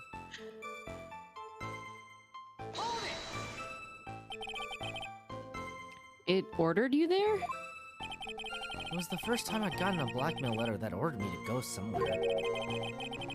Does that mean you've gotten other blackmail letters then? Oh, of course.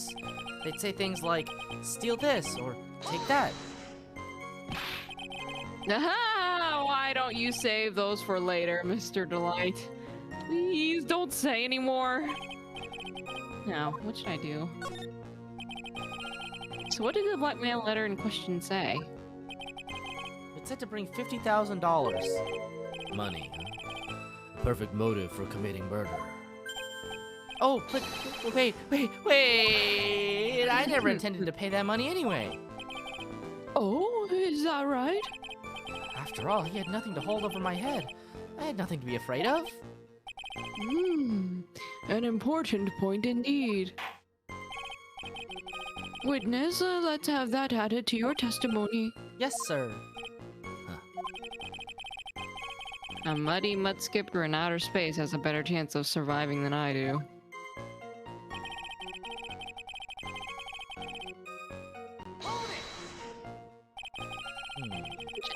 Just what were you being blackmailed about anyway?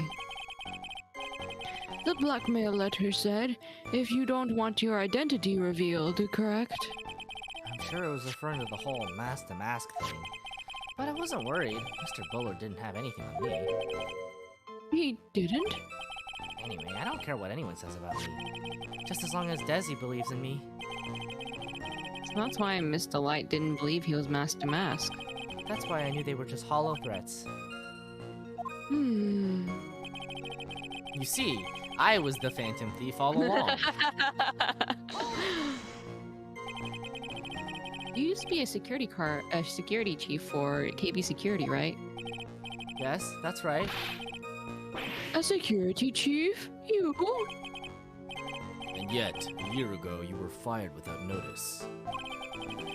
Revenge for an old grudge. Perfect motive for murder, wouldn't you say? This isn't good. Maybe I should change the subject? Mr. Delight, please tell us why you were fired from your job. Well... The world is filled with those who have said, I wish I'd never asked that. Okay, then I take it back. Defendant, please answer the question. I needed money. You needed money? Well, you see, Desi loves to spend it. It's kind of her hobby. Not exactly the best hobby in the world, huh, Nick? My salary wasn't nearly enough, so I stole data from the company. Come again? KB Security has a lot of security info on all sorts of companies. And since I was a security team chief, you stole some data and sold it. Mr. Bullard found out, and I was fired immediately. What? I wish I'd never asked that. I was somehow able to keep it secret, and made it seem like I'd quit on my own. I said, Nick, you don't look so good. Someone who brings harm to their company is fired as punishment. You do well to remember that. He sure told you. Never ask a question you don't know the answer to. So you admit that you stole data from your company, is that correct? Yes, I'm sorry. This is a very important fact. Please add it to your testimony. Oh man, this whole thing just took a big turn for the worse, crashed and blew up. It's gonna take the jaws of life to rip this case from the clutches of disaster. He fired me for selling company secrets, but Desi doesn't know about that.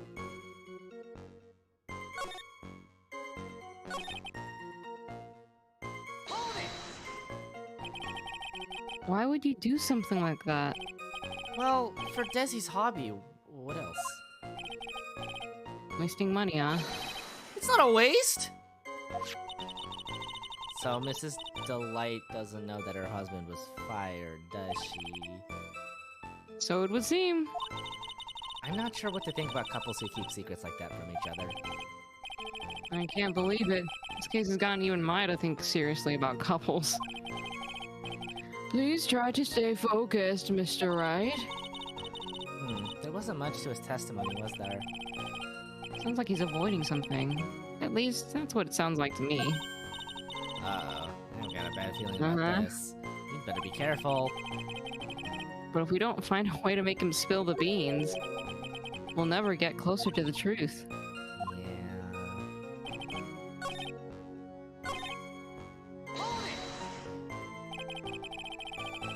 Just what were you being blackmailed about anyway? Oh! Tisk. I'm afraid that reason isn't going to hold up anymore. What do you mean? The victim had no proof the defendant was mask to mask. But you were the one who stole company secrets only 1 year earlier. But that was all over with once I was fired. But it it is true that the fact I stole secrets was kept under wraps. Even so, there's no reason for me to pay up now a whole year later. Is that really true? What is it, Nick? The fact that Ron was stealing company data. I wonder if he would have had a problem if that ever became public knowledge. Yeah? Yeah? Just generally? Mr. Delight, I believe you would have been in considerable trouble if your identity as a company data thief was made public. Mr. Wright, what are you trying to do by bullying your own client? Ha! Men are like colonies of bacteria. The more heat you apply, the faster they grow. What? I don't know.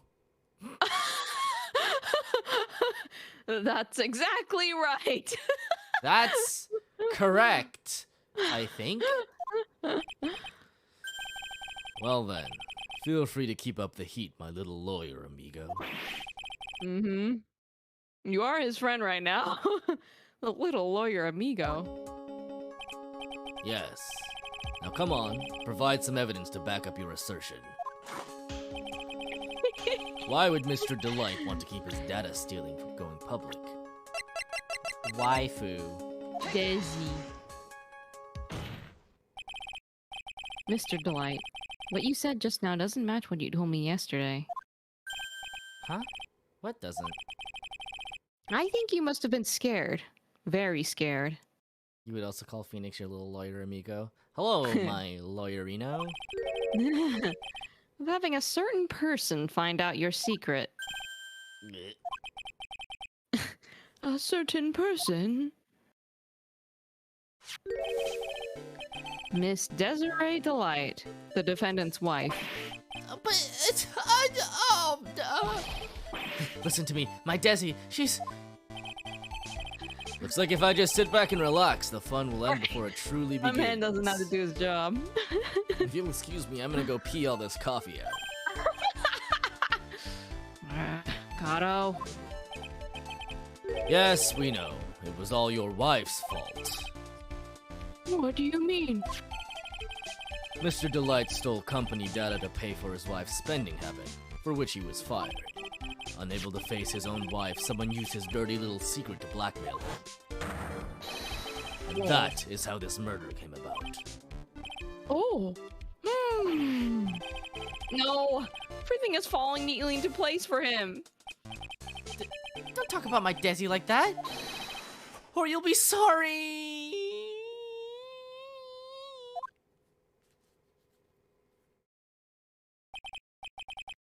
Well, it seems that we've learned a great deal of things here so far. What do you think, Nick? I didn't think it was possible to get so thoroughly whipped in just 20 minutes. And this is coming from a guy who got very thoroughly whipped in 20 minutes every case last game. Memories. Clearly, there was sufficient motive for murder. He stole data for his wife, and he killed to protect his secret. A family man who cared just a little too much. The motive is clear. Let's move on. What happened at the scene, at the crime scene at 1 in the morning, Mr. Delight? Come now, tell us. We're all ears.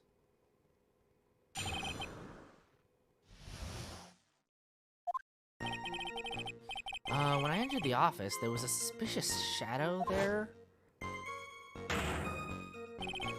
Suddenly, I was hit on the forehead. After that, I remember being a bit dazed. If I hadn't been wearing that, I probably would have been killed.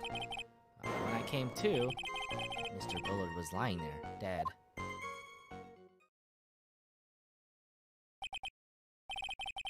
I see. Suddenly hit on the forehead, huh? I believe the detective from yesterday provided similar testimony. He said that mask to mask struck him on the head from behind. Of course, since Atme turned out to be the culprit himself, that was all a lie. And that's when I chopped up his body and I hid it in a safe in a bunch of Oh little my tiny god. pieces. Oh my god. Huh. No one's going to believe a pathetic lie like that. What are you saying? I really was attacked. We'll find out if what you say is true or not during the cross-examination. Got that, Mr. Trite. Don't go easy just because he's your client. If I see any sign that you are, I'll treat you to another cup of my special Please blend. don't throw coffee at our heads again. You don't need to worry about that, Mr. Gatto. I have faith in Ron. I know he didn't do it. That's why we're bullying him on the stand. On the stand.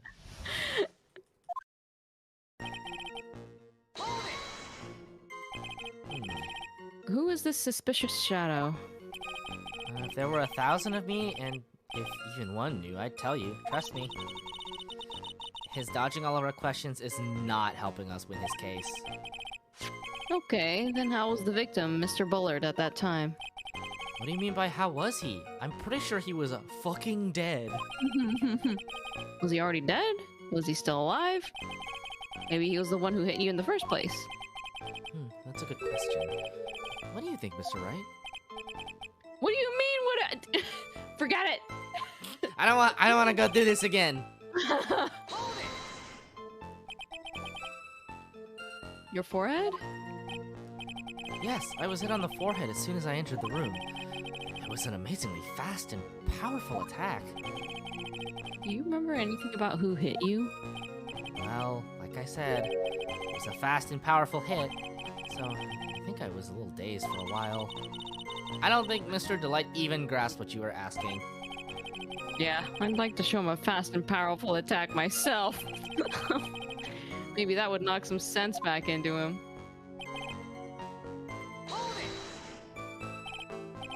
That? Could you please clarify what you were referring to? Why, my mask-to-mask costume, of course. What? You what? You what? Well, wait just a moment. Mask to mask. Huh? Oh, did I forget to mention it before? Oh my god. Just to be on the safe side, I dressed as mask to mask. Oh my god.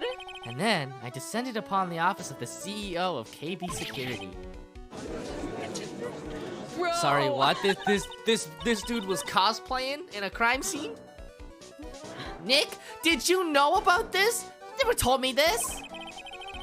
I don't recall him ever mentioning it to me either. Even I didn't know that.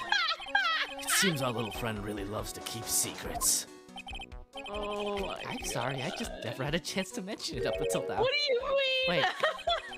Wait, that's not right. You know how sometimes things just slip your mind? My 6th cup of coffee is staring up at me coldly. At any rate, we can't ignore this new piece of information. Witness, please correct your testimony. I'd have been killed if I hadn't been wearing my mask-to-mask costume. Why were you dressed up as mask to mask? Why? Because I'm mask-to-mask, of course? What are you talking about? The Mask to Mask's trial is being held next door. Oh, yeah, I guess so. Anyway, at that time, I thought I was being blackmailed over the mask-to-mask issue. So I thought I should go as him, just to be safe. Oh boy. Let me tell you, it's a real pain to move around with that cape. And that's why it took a lot longer than I expected. Took a lot longer? What is he talking about? I think I'll wait and see what develops. Why aren't you doing anything? Because I pressed the wrong button. Because it'll probably end up causing more trouble. I'll tackle it once I'm mentally prepared. I guess I should prepare myself for the worst, too. Let's try that one again. Okay. Ow, ow, ding. What do you mean by took a lot longer? Oh, opening the safe, of course. Huh? My cape got caught on the safe door, you see. This all happened when I was hiding Mr. Bullard's body.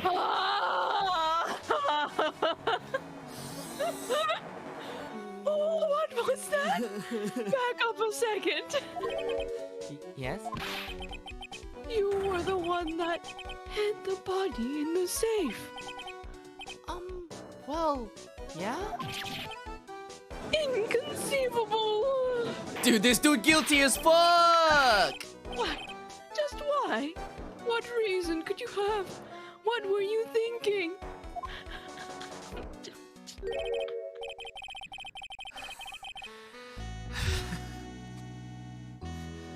Question. When does someone toss their dirty shorts in the washing machine? What? The answer is simple. When they take them off. As usual, I have no idea what you're saying. Do you mean that Mr. Light hit the body because he's the murderer? Ha!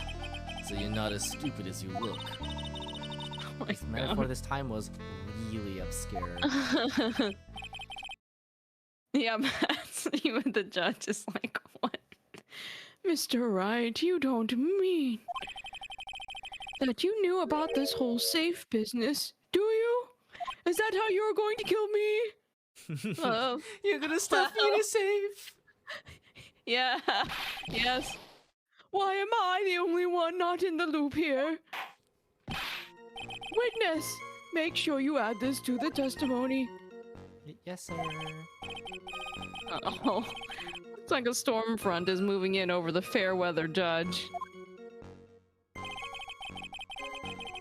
I panicked and hit the body in the safe. It took about 10 minutes.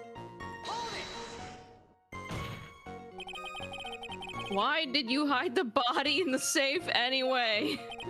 Well, because it wouldn't fit in a drawer. What does that mean? That's not exactly what I meant. When I saw that corpse, I kind of lost it. I thought, if they find his corpse, they'll think I did it. I think you had a simpler reason than that. It's because you killed him. That's why you spent 10 minutes hiding the body. That certainly makes more sense.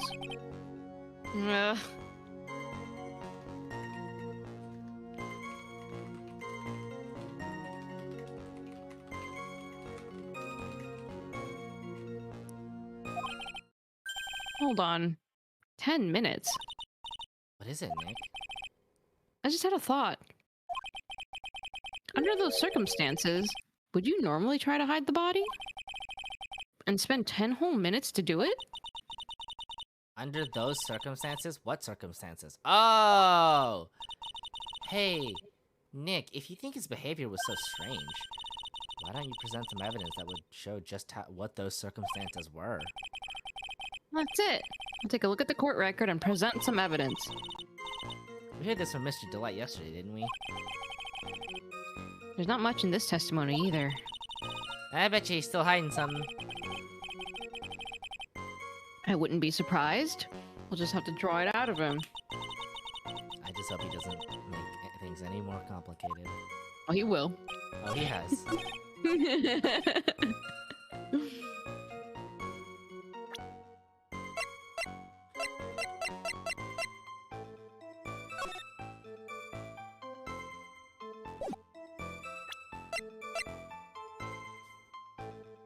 Ah, that's why. Okay, I get it now.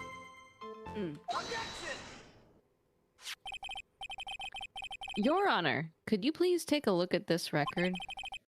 And what might this be? The record for the emergency buzzer that connects the CEO's office to security. If the button in the office is pressed, a security team is supposed to come running. And according to this record, the buzzer was pushed once at 1:02 a.m. What? If Mr. Rondelite truly was the murderer, he would have ran as soon as that buzzer sounded. After all, a security guard would have been heading his way. Let's remember who we're dealing with here. You probably had no idea there were security personnel in the building. Up until 1 year ago, my client was working as a chief of security. There's no way he wouldn't have known about them. But, as it turns out, the guard never came. That was nothing more than a coincidence. The fact that the guard was a pathetic loser. Oh my god! Holy crap. Who had just gotten punched in the face by his ex's new boyfriend. And wasn't anywhere in the vicinity was not something Mr. Delight could have known. Everyone else in this courtroom was like, why do you know that? Again, remember who we're dealing with here. It's a sure bet that Mr. Delight didn't even notice the buzzer going off. This buzzer is extremely loud. There's no way he could have ignored something like that. Larry's shame is in the court record for all of eternity. For a third time. If he had been conscious, that is. Conscious? What do you mean by that? Larry's life will never not be in the court record. It's true. He lives half his life in this court.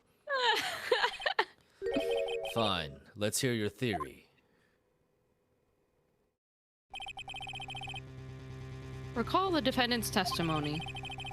The moment he entered the victim's office, someone attacked him. Mr. Delight said he felt dazed. I'm willing to wager that he was knocked unconscious for at least a few minutes. Unconscious? So he fainted? That's why Mr. Delight didn't know that the buzzer had sounded. And that's why he thought he had time to hide the body. So what are you trying to say? Mr. Delight was knocked out. The buzzer went off soon afterwards. Now, unless my client was able to hit the buzzer while he was unconscious, it can only mean that there was another person in that room. That's right. Whoever it was, they knocked out Ron Delight and then pressed the buzzer. Wait, that's true. That kind of makes sense. It does. No order in the court. Mr. Wright, this is... This is preposterous. It was this kid. Ron Delight is the one who killed Kane Bullard. Then who pressed the buzzer? It was the victim, of course. He pressed the buzzer when the defendant attacked him. He didn't die right away. He must have held on long enough to push that button. So Kane Bullard sounded the buzzer himself. What is your opinion on this, Mr. Wright?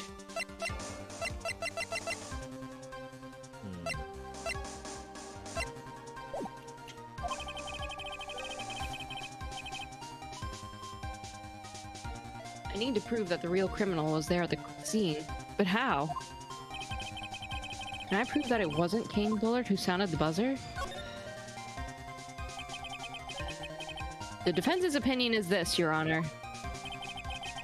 This piece of evidence proves that it wasn't the victim who sounded the buzzer. Pam! Bam! I believe this is the piece of incontrovertible evidence you were looking for. The emergency buzzer. Is there some kind of clue on it? Absolutely not. Hey, come on now. At least give some thought to what you say before opening your mouth. The fact that there are absolutely no clues is itself the clue. Now I'm the one who's clueless. What's going on? Where am I? This Where's button my has horse? no fingerprints on it.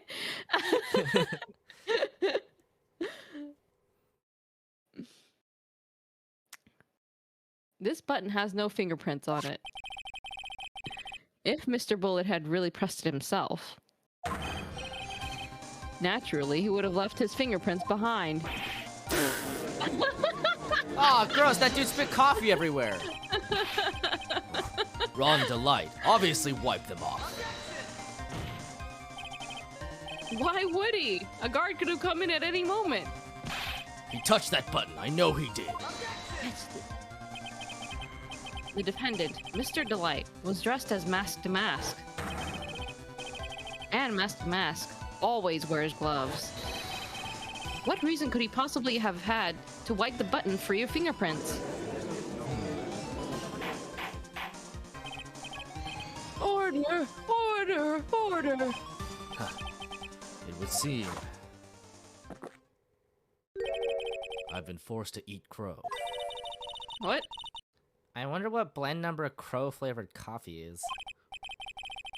However, if the real killer was there at the scene, why would that person press the emergency buzzer? Shouldn't they have run away without putting themselves in extra danger? Uh-oh. What's with this awkward silence all of a sudden? It looks like you're fresh out of parlor tricks. They're on you, Nick! They know you have nothing!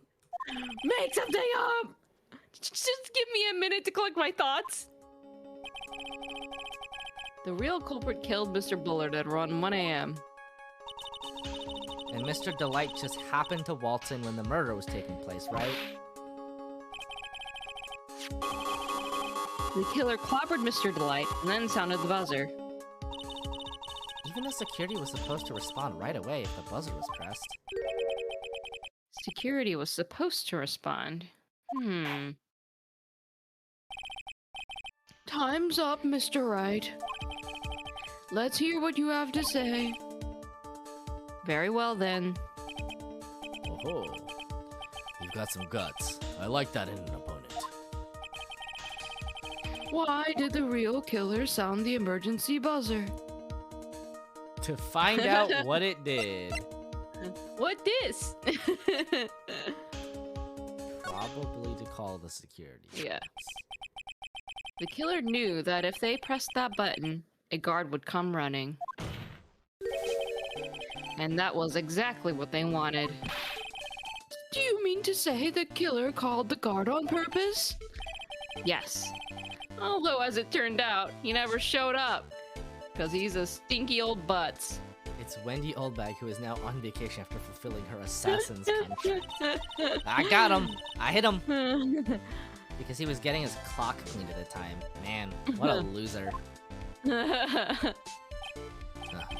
What a touching story. You're saying the killer had a change of heart and called the guard to turn himself in. No, I'm not. Why would I say that? When that buzzer sounded, there were 3 people in that office. The victim, Kane Bullard, who was already dead. The defendant, Rhonda Light, who was out cold. And the 3rd person, the real killer. I wonder who that silhouette could be. Yeah, what is that silhouette, Hypothetically, yes. Now then, in this situation, if the real killer made an escape, what would happen? The only ones left in the room would be the victim and Rhonda Light. And if any security guards came running in at that time, they would think that I was the murderer.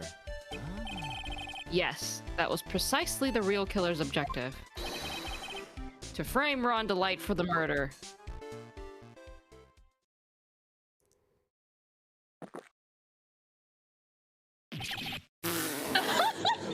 Oh, gross, he did it again!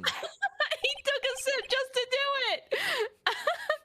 Order! Order, order! Clean up your desk, please!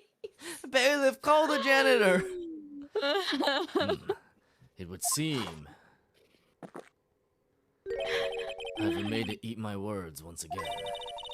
Actually, you've been made to do a spit take with a cup of coffee. Ew. Mr. Wright, who was it? Who was it that tried to frame me? Wait a second. I'm the one and only Mask to Mask, so... Nick, you mean the real killer is? We're going to drag that person in here right now. But, who is it? I don't have any solid proof yet, but think about it. The killer knew Mr. Light's identity, and they also knew that he had been called to KB security that night. So the killer used him to execute a well-crafted plan to murder Kane Bullard. Now then, let's hear your accusation, Mr. Wright. Who was it that framed Mr. Ron Delight for the murder of Kane Bullard? Whose silhouette could that be? Detective Luke Atme. He's the only one who could have done it. Ace Detective Luke Atme? You mean Mask to Mask did it? Your Honor, the person being tried in the court next to us is not Mask to Mask at all. He is, in actuality, the true murderer of Kane Bullard. What the hell is going on? You proved it yesterday that he was! Order! Mr. Wright, explain yourself. Theft and murder. Which is the more serious crime? They're not even close. Murder is the more serious crime, of course. It's a capital crime subject to capital punishment. Please remember the trial from yesterday, if you would. Phoenix Wright leading hard into double jeopardy. Yeah. When Luke Atme confessed, there was a huge commotion in the courtroom. Of course. The famous detective was unmasked as, well, as Mask to Mask. Instead of being convicted of murder, he was found guilty of grand larceny. That was his true objective all along. To be found guilty. Mask to Mask had the perfect alibi for when the murder took place. He was stealing the urn at Lordly Taylor. In other words, being found guilty as Mask to Mask was Luke Atme's airtight, watertight, and unassailable alibi. A guilty verdict as an alibi. Oh, this is some next level crime shit. You know, it's almost time. For what? For Luke Atme's verdict. It was a pretty simple trial, after all. If we're going to stop this trial and stall that one, we need to do it now. Of course, that's assuming you have proof that the detective was the one who committed the murder.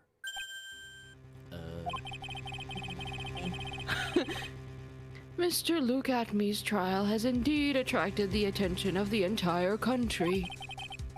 If we were to intrude and fail to provide adequate proof of his true crime, Mr. Delight would be left with no grounds for appeal. Are you really sure about this? A bet's only good when your life's the ante. Mr. Wright, I believe in you. Mr. Delight. So, please, I'm begging you. Thanks, but my decision will determine the rest of your life. Can I really risk your life like this? Phoenix. What was that? Don't stray, Phoenix. For your client, take the path of trust. How can I trust again after Matt on guard?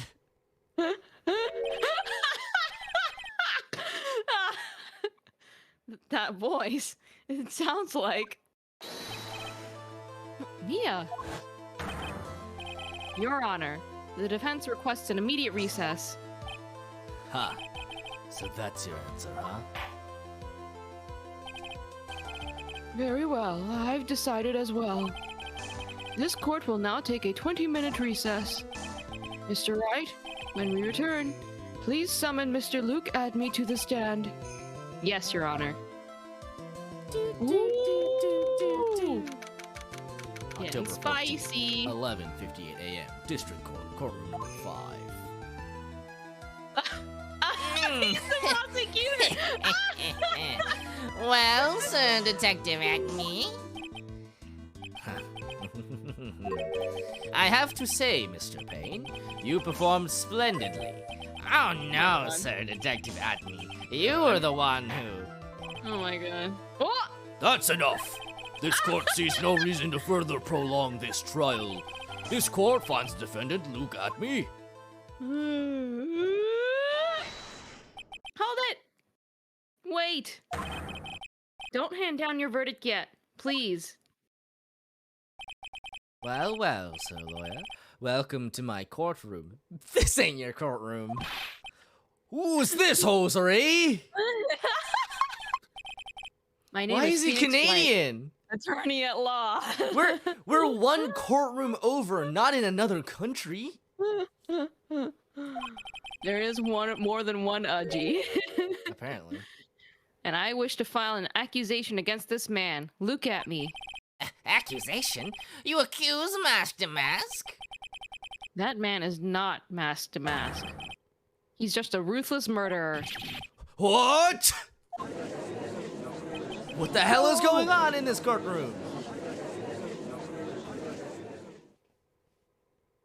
We're gonna have to There's- combine yep. court audiences. There is more than one judge. Courtroom country both have k in them. You know what else has cow in C-O-U in it? Coup.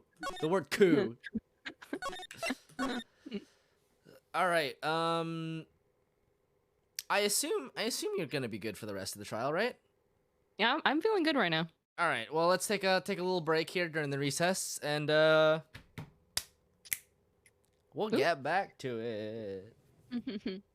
Be right back. Mm-hmm.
Famous last words.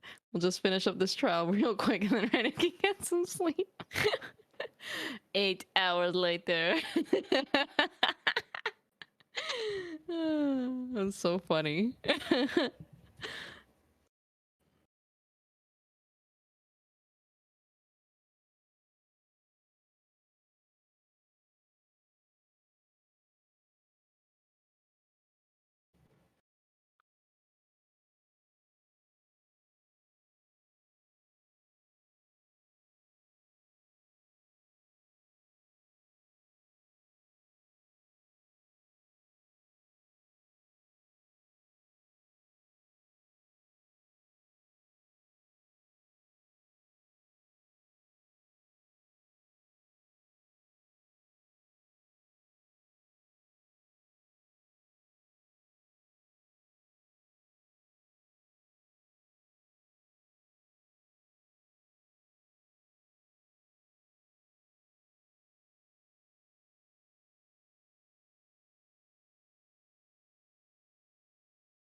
Famous last words. We'll just finish this trial up real quick and then Renu can get some sleep.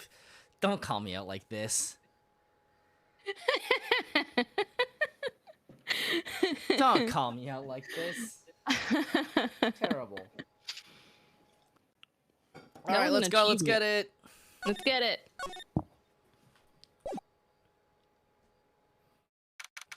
October 14th, 12:14 p.m. District Court, Defendant Lobby number 4. My sis? I could have sworn I heard Mia's voice. So then, she's still alive. Inside your heart. Nikki boy! Oh, Miss Delight. Is it true that Detective is the real killer? To be honest, we don't have any definite proof. But he's the only one who could have done it. But wasn't he at Lord Lee Taylor that night?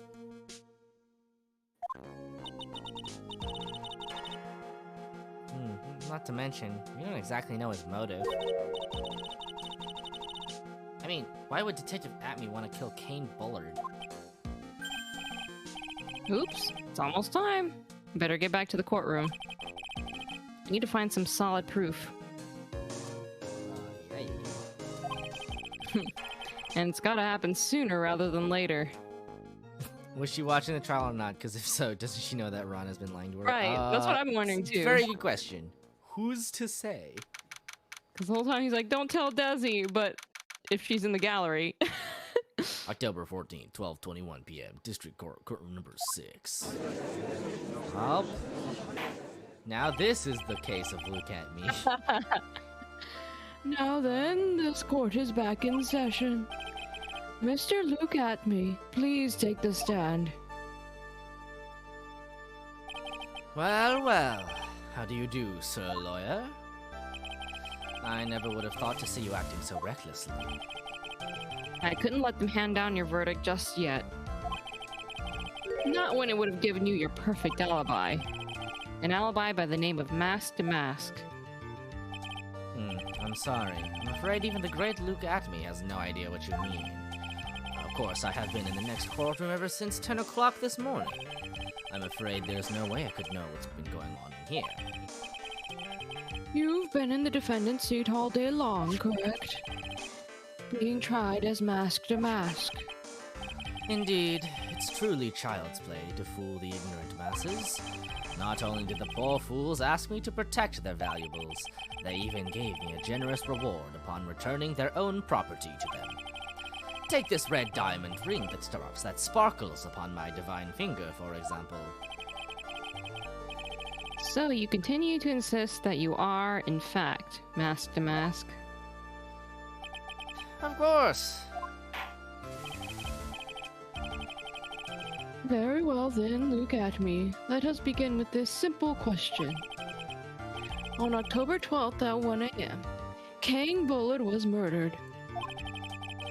Where were you at that time? One without knowledge lacks even the knowledge that he should be ashamed of himself. But don't worry, I will not hold it against you, Sir Judge. Thanks? All right, Mr. Atme. The night of the murder. Speak. We're all ears. As you wish, Sir Prosecutor.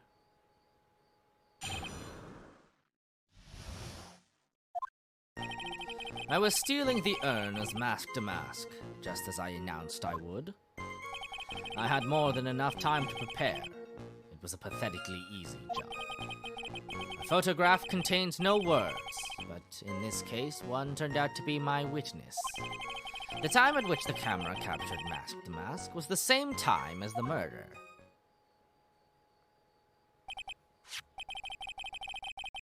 It seems the main point of discussion will be this photo of the crime scene. Everything else up until now was all part of his plan. There has to be a secret to this picture as well. Could it be all of this paint? Nani paint? Even the great Mask Damask cannot be in two places at once. Now then, if you'll excuse me, I have a verdict to receive. Unfortunately, Mr. Atme, we still have to do your cross-examination. A fool is too foolish to know that he is a fool. Oh my god, starting to get flashbacks to Miss Von Karma. Hey, does anyone else remember Von Karma? I think he's trying to say that you're full of it, Nick. The only thing that's full of it is his alibi. The alibi.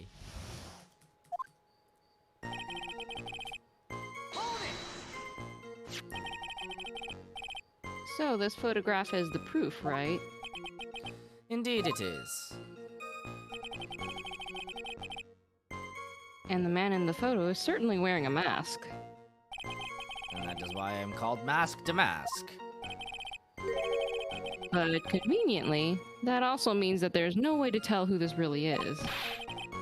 What do you mean? Huh. Are you saying that this is not, in fact, Luke Atme? That it could be an accomplice dressed up as Mask Damask to create an alibi? Uh-huh. What an interesting idea. Are you saying that I, Lone Wolf Luke, had an accomplice?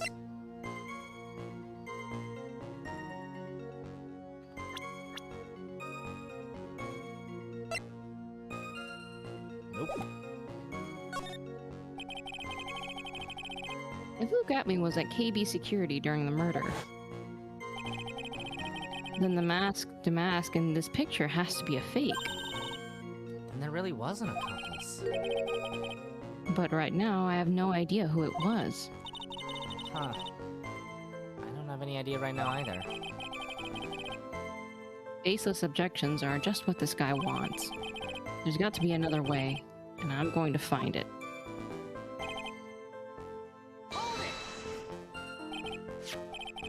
I believe Adrian Andrews hired you at one point.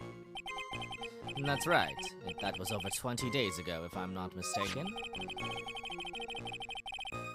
You sent the calling card to Lordly Taylor 10 days before the heist. That would mean you sent out the card after you began your security watch, right? Indeed. There was no reason why I couldn't do both jobs at once. It was the perfect opportunity to steal my latest target. I see. You truly are evil, aren't you? Yes, evil is what I am. Hey, Nick, isn't there something odd about this? Detective Atme was always proud of his ace detective skills, right? But if the urn was stolen from Lordly Taylor while he was the only one watching it, he'd have no way to maintain his perfect ace detective persona. You know, that's true. It is kind of odd.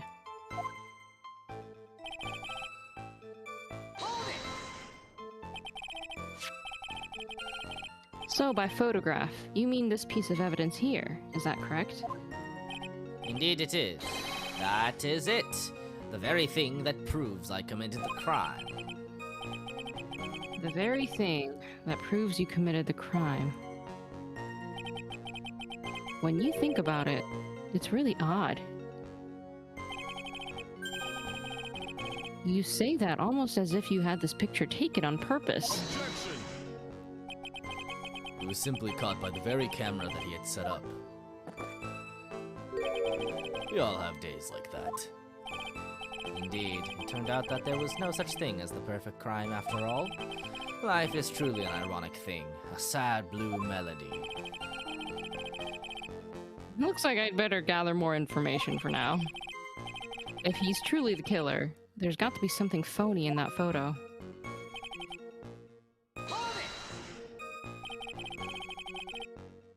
About the camera that took this photograph.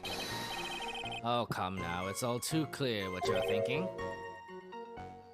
Huh? You think I altered the timestamp on the photograph, don't you? I'm afraid that's impossible. The camera was set up by Lordly Taylor, and on top of that, it was Lordly Taylor's staff that printed that picture's data. Unfortunately for the defense, there's no way that picture could have been altered. I see. Looks like I'd better find something else that could be suspicious. So this alibi is false? Has to be, or he couldn't have killed Mr. Bullard at KB Security. But I'm not really spotting anything unusual. There are two possibilities. Either the mask-to-mask in the photo is a fake, or the photo itself is.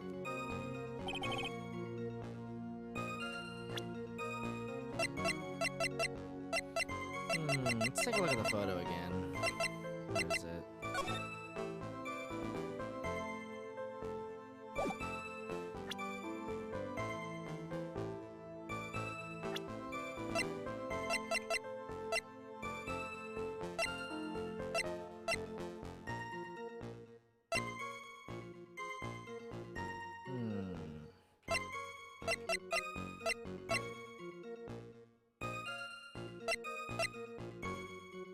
Did the paint splatter match? I mean it looks pretty matching to me. Maybe? It's kind of hard to tell, honestly.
I can't think of an alibi, though, is the thing.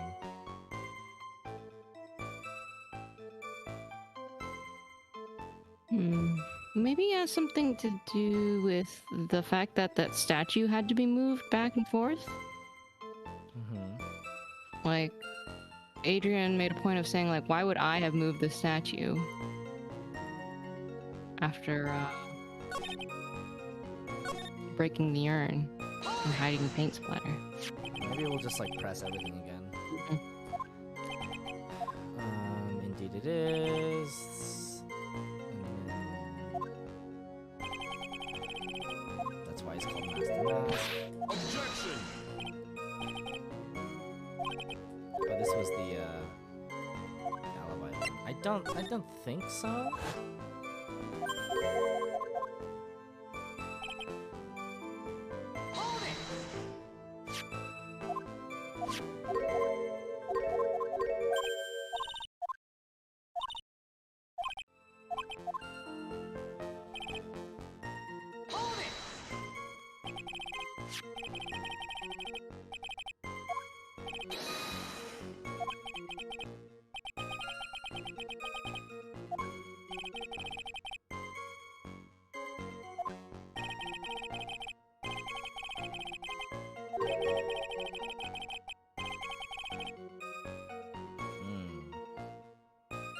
That means I could not have killed Kane Bullard unless I had an accomplice.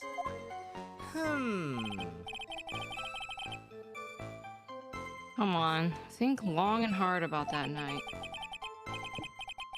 Basement warehouse, and this picture that supposedly captures it. It's got to be here. Isn't there something funny about this picture? I guess so. Are you implying that this picture is a fake? You bet I am. There's definitely something strange about this picture. We took a look around the basement warehouse that night before the theft took place. Oh, you know what? I think the statue is supposed to be there. That's what I'm saying. Okay, yeah. I think you're right. And there's something in this photo that doesn't match my memory of that night. Very well, then let's hear what you have to say. What about this photograph do you find funny? Take that. Take that. The funny part is right here.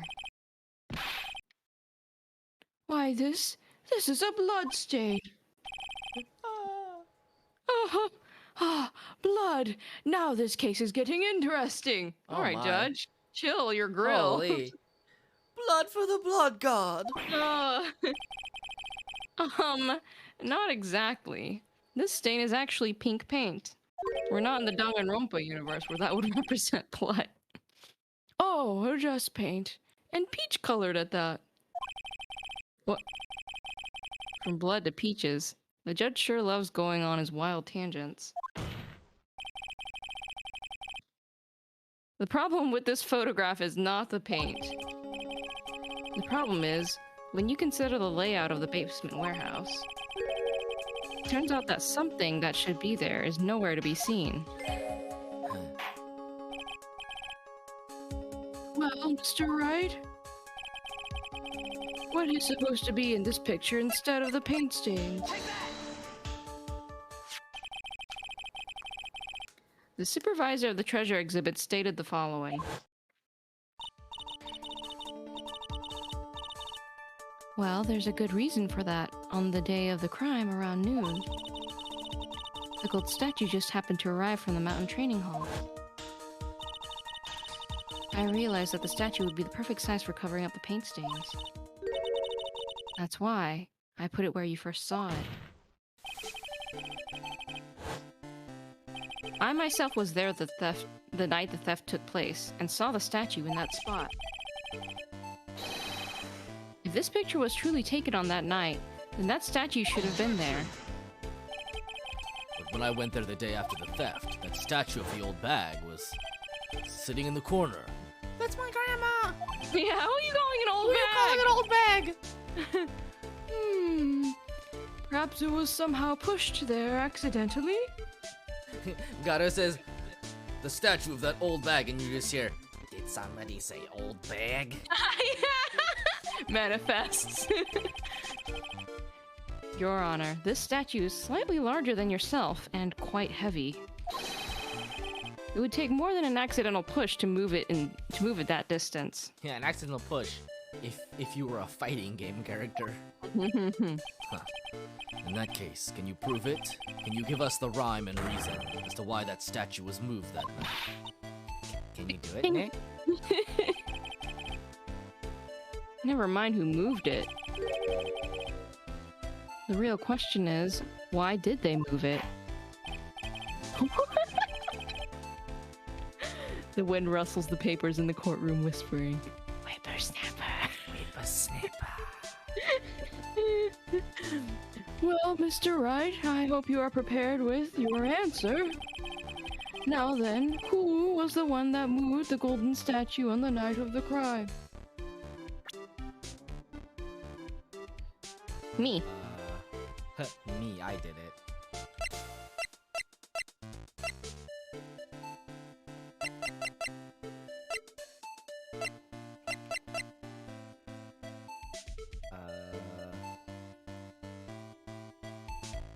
Look at me? The one who moved the statue is none other than Luke at me. Come now, Sir Lawyer. There you go again on one of your strange delusions. Mr. Wright, what basis do you have for your strange delusions? It's very simple. The witness was the only one in the basement warehouse that night. That is indeed very simple. However, why would I want to move a heavy golden statue? The reason for moving the golden statue, here's where our battle really begins. Well, Mr. Wright, what reason did the witness have to move that statue? The reason can be found here in this photograph.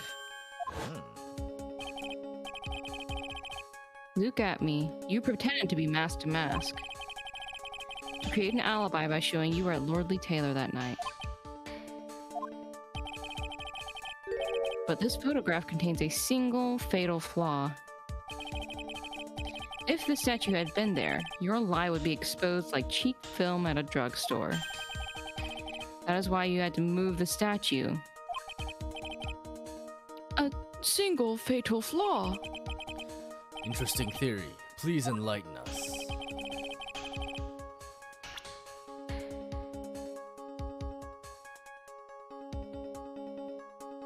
I mean, probably that the timestamp doesn't have a date on it, right?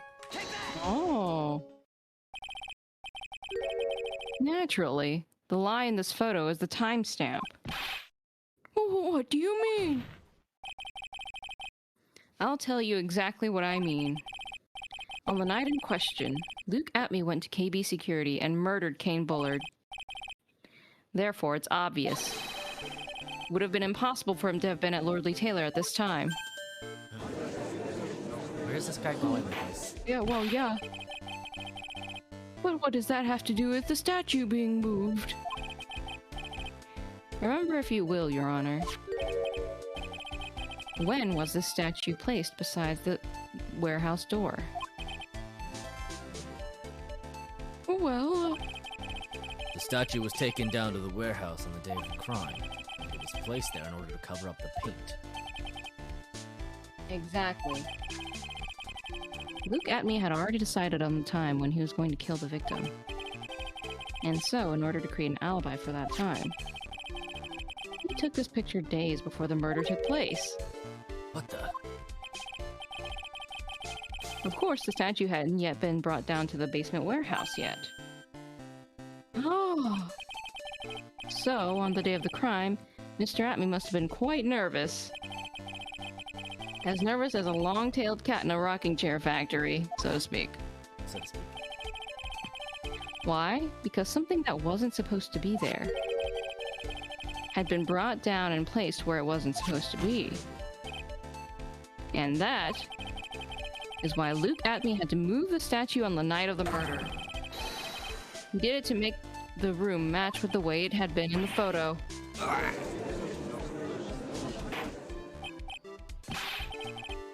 Order! Order! Mr. Atme, is this true? One moment, Your Honor.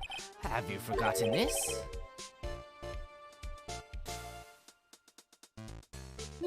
What's that? The data for the basement warehouse computer. According to this, the camera did indeed go off on the night of the crime.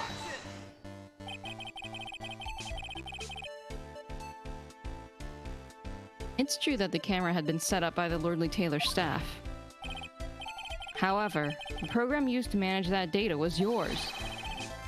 That alone would have allowed you to tamper with the data. Ah! Ah? Order! Order! Mr. Kato, what is the meaning of this?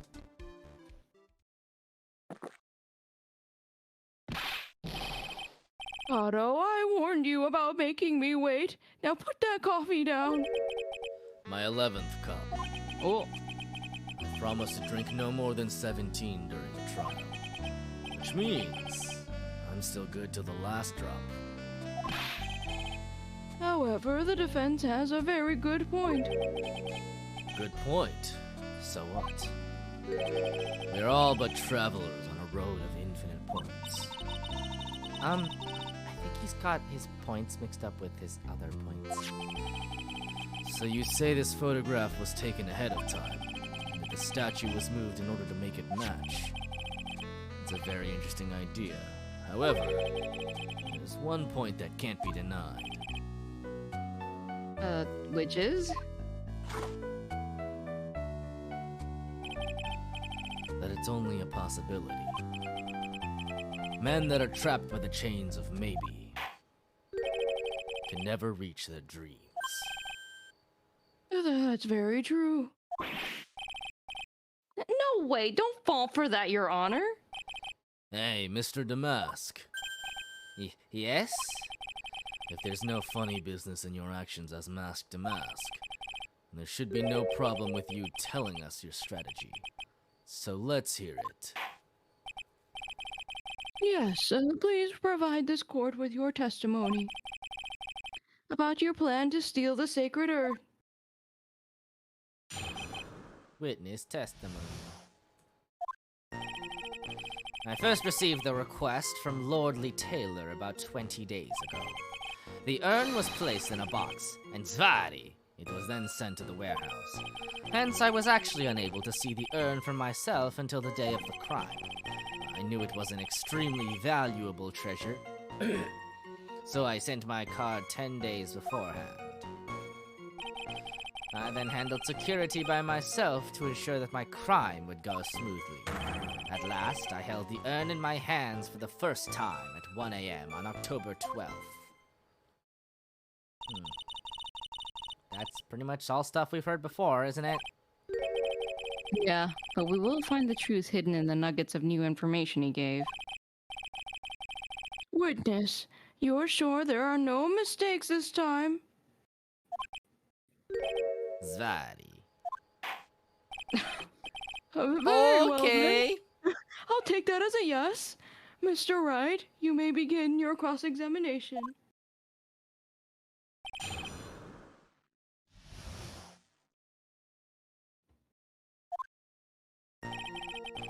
Well, let's get to pressing. You were asked to guard the urn by Miss Adrian Andrews, is that right? Indeed, it seemed that they had heard of my Zvarkling What? reputation. Oh my god. I see Miss Andrews is still attracting the weirdos. You better watch out too, Maya. She didn't say anything. You mean this box? Yes, that pathetic box. Oh my god. Lady Andrews was especially taken with that urn, and she wouldn't let anyone enter the storeroom, not even me. Huh, interesting new tidbit.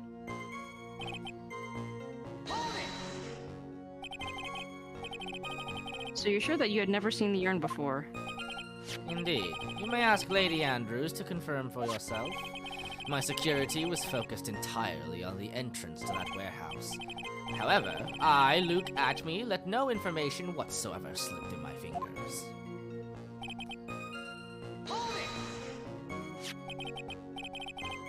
You mean this calling card? That's right. That is, without a doubt, my calling card.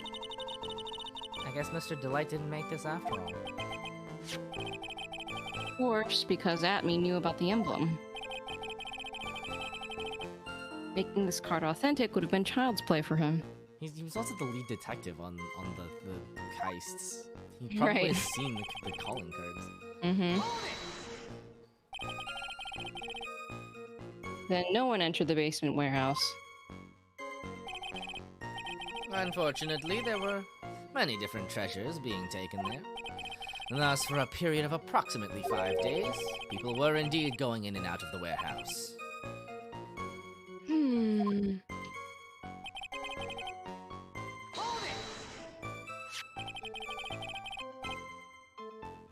And this is the photo that proves that, huh?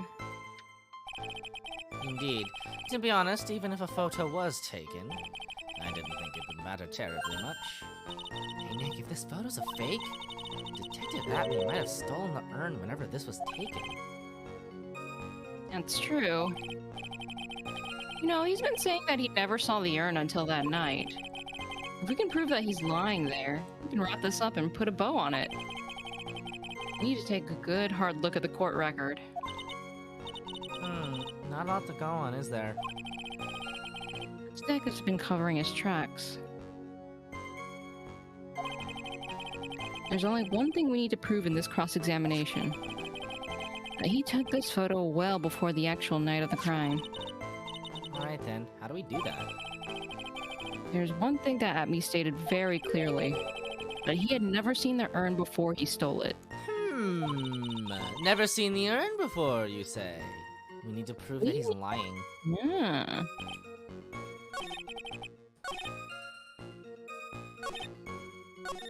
Well, you see.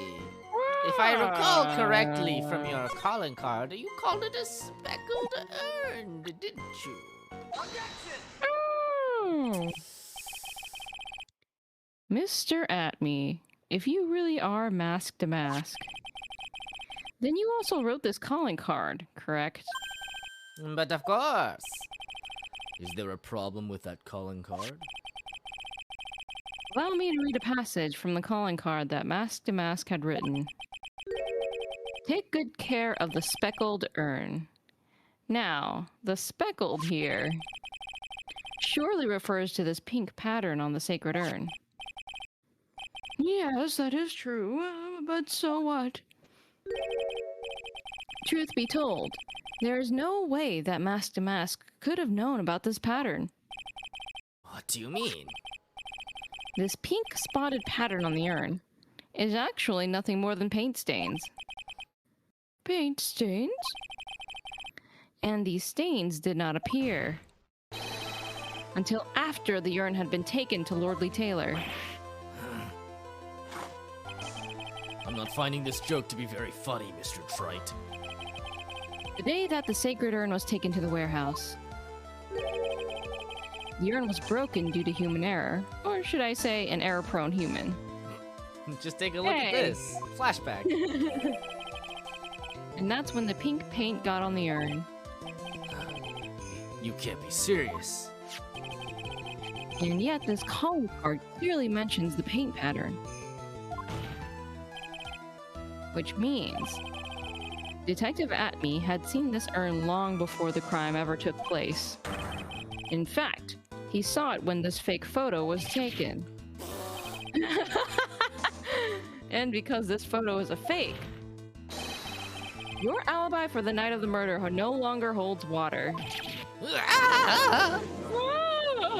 That dude's monocle fell off his face. Just flew right off of that sucker. Witness, do you have anything to say for yourself? All right, that did it. He's broken. Nick, I think it's still a little early for a victory pose. Huh? He got a new cup, that's why. It's so sad. No one has any conviction these days.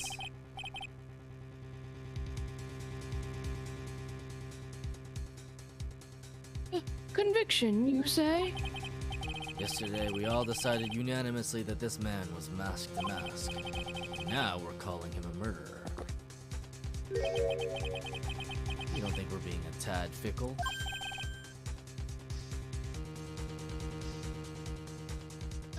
That's a good point.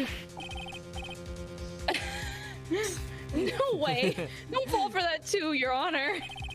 You say that Luke Atme was the one who killed Kane Bullard. Then let me ask you this. Why would he do that? An excellent point. Motive, Mr. Wright, motive. Might you, my merry murderous motive manifest? Nick, he's getting his second wind. He just had a tongue twister. If he prepared an alibi and pinned his crime on Rhonda Light, as you say, he must have had a very strong motive for murder. The only one without any motive we've seen. The only one with any motive we've seen is Rhonda Light. Isn't that right, Detective? Indeed. According to my own research, the boy's motive is clear. Without a motive, it's nearly impossible to prove guilt in a murder case. I don't know about that. I don't know about that either. Now then, maybe you can enlighten us as to what the defendant's motives were. I'd be honored to, sir, old-timer. They're doing everything they can to make Ron look suspicious. Despite our lack of information, this may be our only chance.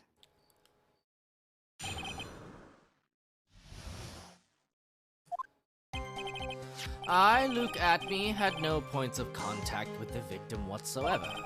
Kane Bullard decided to investigate Mask to Mask and simply mistook who he was. It was Mr. Bullard who wrote that blackmail letter and sent it to Ron Delight. And it was again Mr. Bullard who harbored a grudge against Mr. Delight for his betrayal. Mr. Bullard's mistake is quite excusable. The defendant truly believes he is Mask to Mask. And that is why Mr. Delight saw it fit to kill Kane Bullard. Truly a tragedy.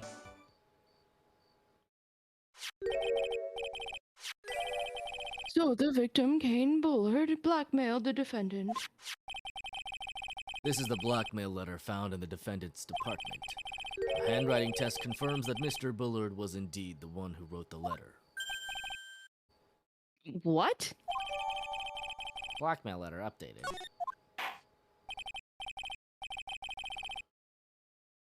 Very well, Mr. Wright. You may begin your cross-examination.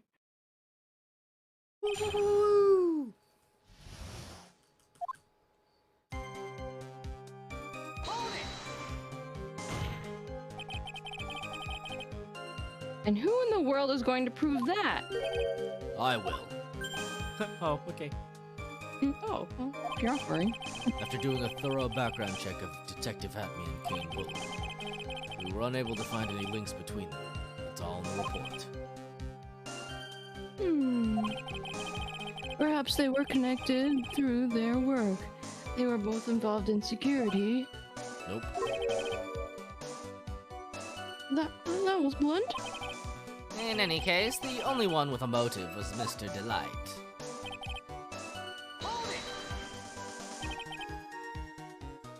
Mistook? That's right, mistook. From the Old Norse mistaka, meaning to take in error. That wasn't what I meant. Just who did the victim mistake Mask to Mask to be?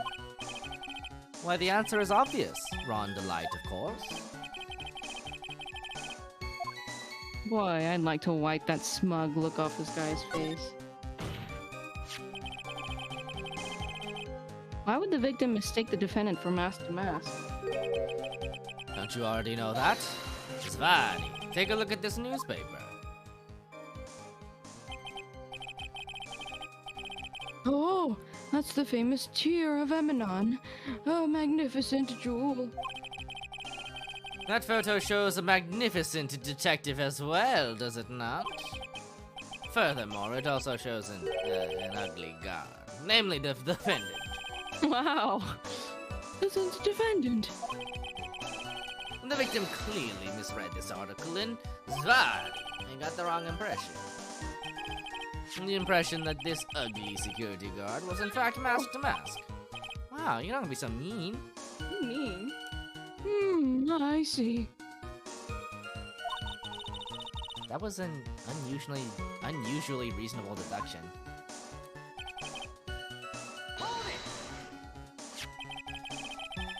You mean this blackmail letter right here? It says bring $50,000. And the handwriting is, without a doubt, the victim's? There's no mistake. We have an official report to prove it. But I don't see an addressee on this letter anywhere. An addressee? This letter was discovered in Ron Delight's apartment. Mr. Delight did show up at the designated place and time. The fact that there's no addressee is irrelevant. I wonder. What's up, Nick? Just had a thought. What if that blackmail letter wasn't meant for Mr. Delight? Whoa. Do you have any evidence of that? For some reason, I just can't shake the feeling that there's something not quite right about this blackmail letter. Let's take a look. If you don't want your true identity revealed to the world, come to KB Security at 1 a.m. on October 12th and bring $50,000. If you don't, I'll take that red diamond you received that instead. Ah! The Yuck, diamond. yuck, yuck. Well, everyone, are you quite satisfied?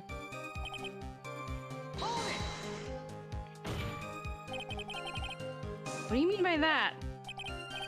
Oh my, I was certain you were already aware. Zvadi. KB Security has a lot of security info on all sorts of companies. And since I was a security team chief, I stole data from the company. Kane Bullard had yet to forgive Mr. Young Delight. Which is why he sent him that letter upon mistakenly believing that he was the thief. There is a file that we discovered in Mr. Bullard's office. Evidence that Mr. Bullard was receiving money through blackmail. However, isn't this a bit odd? Why did the defendant pay Mr. Bullard the money? Even though he wasn't actually mask to mask. On that point, there was an unfortunate bit of chance.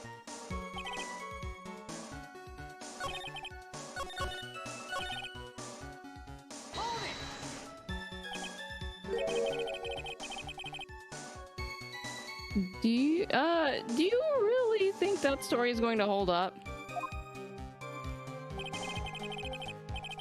That assertion is not merely my own, I'm afraid. What do you mean? I have here a memo from Ron Delight's wife, Desiree Delight.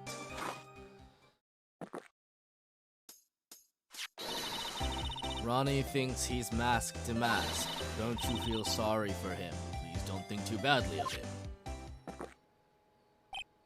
Huh. Well, Mr. Trite. Was he trying to act like Miss Delight just now? I thought he was actually pretty convincing. What do you mean?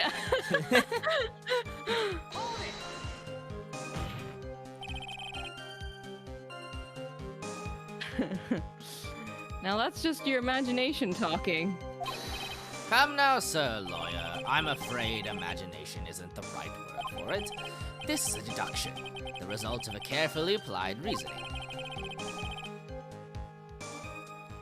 Can we hear that careful reasoning for ourselves? It's a long story, and better say for another time. Very well, another time. Those so-called long stories aren't usually all that long. At least, not in my experience. So you're trying to connect Detective Abby to Mr. Bullard, right? Yeah, that's right. Hopefully, it won't require surgery either. In that case, you'll have to talk about the blackmail. It's true. Was that blackmail letter really intended for Ron? Since we don't have enough information, you should press him for more testimony. Maybe I'll be able to shake some contradictions loose that way.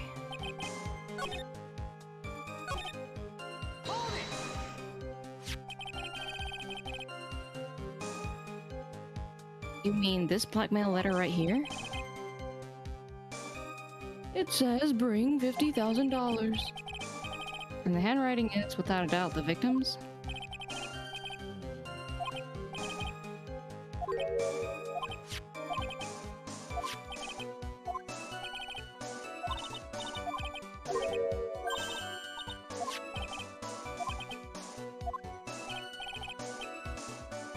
Well, I don't know, you quite satisfied?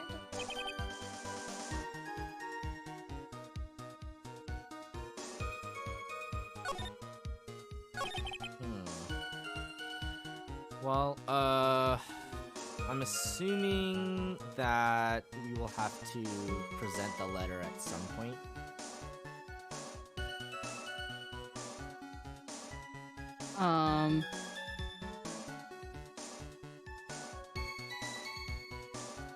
I guess so.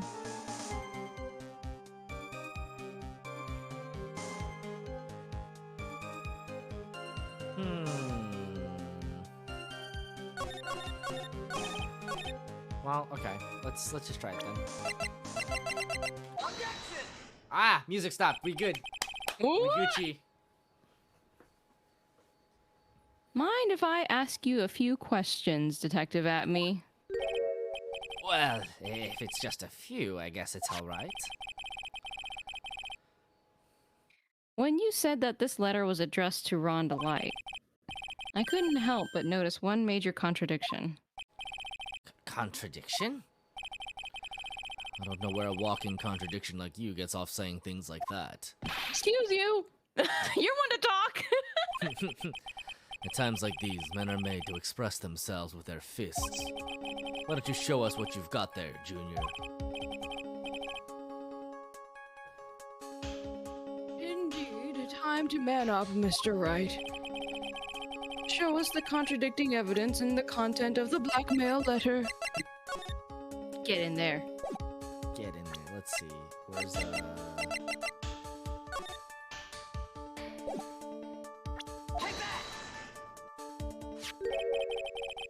Take a good look at this newspaper clipping.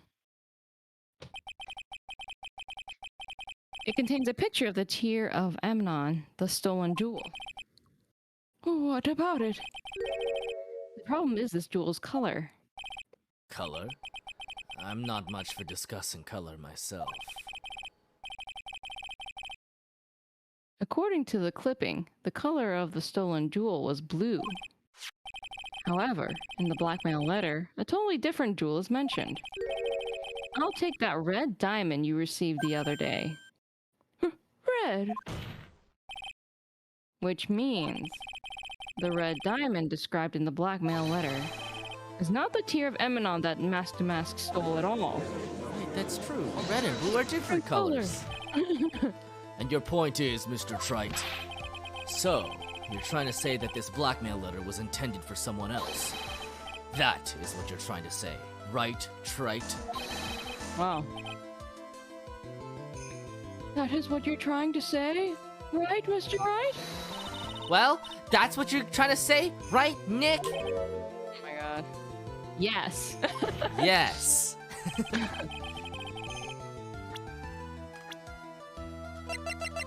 Easy. Bam. Bam.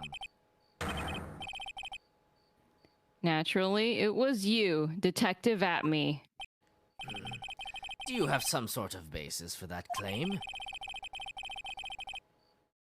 You have been personally involved in every single mask-to-mask case.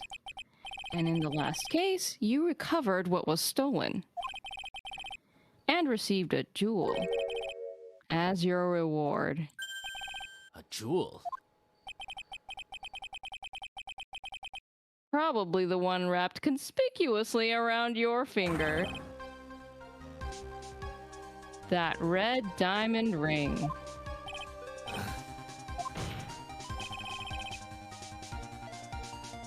That is the diamond referred to in the letter. Which means that Kane Bullet wrote that letter in order to blackmail you.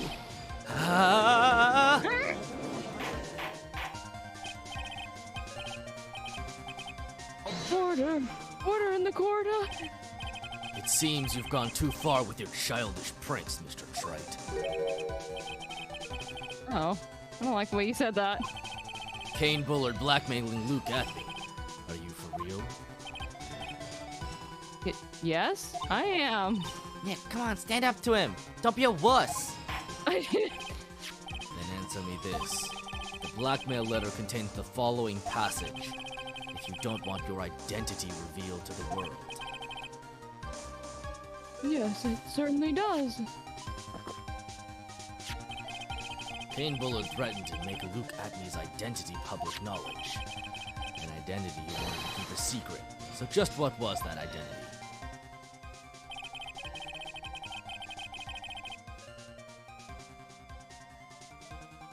Atme killed Kane Bullard because he was afraid of his secret becoming known. What was the identity he wanted to keep secret? This is what it all comes down to, Nick. The identity that Luke Atme wanted to so desperately keep secret was his identity as... An ace detective. Sure?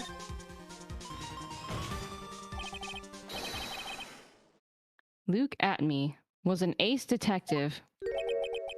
Thank you for the kind introduction. I am Luke Atme, ace detective.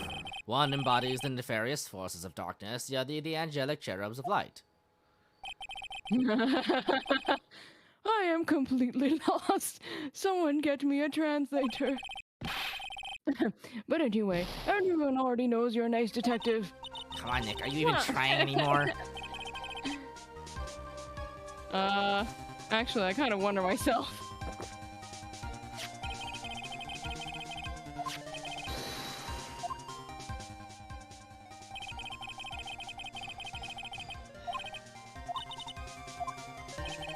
This is what it all comes down to. I guess he was a blackmailer then. Luke at me was a blackmailer. Objection! Hey now, isn't that a little different from what you've been saying? You said that Kane Bullard was the one blackmailing Luke at me. Are you saying that Atme was blackmailing someone else on top of that? You have to admit that does sound a little odd. It's not odd. It's the only thing that makes any sense. Kane Bullard was blackmailing Luke at me. But Rhonda Light was also being blackmailed by a certain someone. So, did you start receiving blackmail letters after this incident? Yes, just a few days after the Tear of Emanon heist. After that, I started getting the plans in the mail. I received plans from some very kind person. Incredibly detailed plans. Detailed plans. In which case, that would mean that Rhonda Light was actually mask to mask. That is what we're claiming. Someone else came up with the plans and he had Mr. Delight steal his targets for him. And that someone was none other than Luke at me. Yo. Shh, silence. Now I see. It's all becoming clear. What is? When you were in grade school, you received the same report card every year. Careless, with the tendency to jump to conclusions. Am I wrong? How did you? You say that I, Luke Atney, was blackmailing Rhonda Light? In which case, I would naturally know all about his relation to Mask. Well, yes. Rhonda Light started receiving plans from his second crime onward, correct? Which means I learned of his identity when he committed that first crime. Good point. You certainly couldn't have blackmailed him otherwise. In that case, let's see some hot, bitter evidence. During the first crime, how did Luke Atme know that Rhonda Light was mask to mask?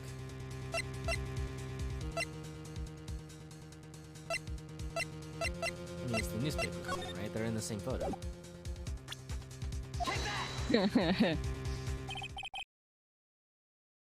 I think I see it. See what? When you were in grade school, you received the same report card every year. Gets into lots of mischief, trying to be the center of attention. What do you mean? This newspaper clipping. It has a picture of you and Ron Delight in his guard uniform. It seems that Mask to Mask didn't just disappear into thin air. He just took off his outfit and hid it in a bucket. That sounds far too stupid to be true. Correct. With tricks like that, he couldn't fool a baby, let alone an ace detective. That's when you figured it out, Mr. Atme. That's when you learned that under his mask, Mask to Mask was really Ron Delight. What the? Wasn't he supposed to be Mask to Mask? Oh my god, it looks like he wasn't even an ace detective. I can't believe it. He was just a slimy blackmailer. What a fraud. Trying to pass himself off as an ace detective. Why, you? How dare you expose me like that? Why, I mean, I've never blackmailed anyone in my life. I'm a famous and proud ace detective, and also Mask to Mask. Why can't you understand that? I'm afraid you are neither a proud thief nor an ace detective. You're a blackmailer and a murderer. That is your true identity. Why, you? How dare you even dare imply that someone as smart could ever fall to such lowliness? Why not try doing something yourselves with that big mouth of yours? You're all fools. I say none of you can compare to my genius. You're all just jealous. So gone! Discreet me! Commemorate me! There's nothing so great as detective and an animal blackmail murder threats. I'll get away with all of it. It's enough to make one laugh!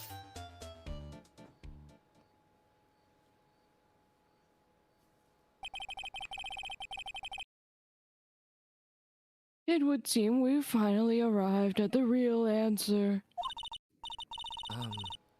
That was quite a performance by Mr. Atme. Hey Nick, why do we always get the freaks? Bailiff, please prepare a cell for Mr. Atme. Objection.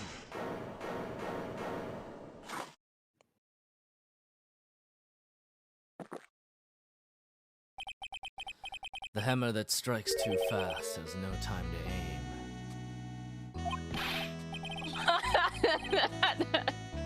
What do you mean?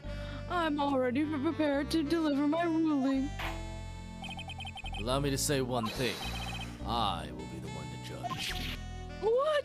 But that's my job. I'm the judge! You don't get much more in your face than that. It appears that your claws weren't quite sharp enough, Mr. Trite. What do you... It's true that you've proven a lot of things. Things like Luke Atme was a filthy blackmailer, and that he wasn't at Lordly Taylor the night of the murder. That's right. That's why he's the one who killed Mr. Bolt. But there's still one thing you have yet to prove. What's that? Just because he wasn't at the warehouse doesn't mean he was at the murder scene. Therefore, if you can't prove that this pitiful excuse for a man was at KB security, then I don't see how a verdict can be delivered. No way! I mean, he's got a point. Order. Order in the court. Well, Mr. Wright. This is it. This is the final round. I've got to prove that Atme was at Mr. Bullard's office on that night. But can you really prove that? That's long enough, Mr. Trite. I want to hear your answer. That night, Luke Atme was at KB Security, and the defense...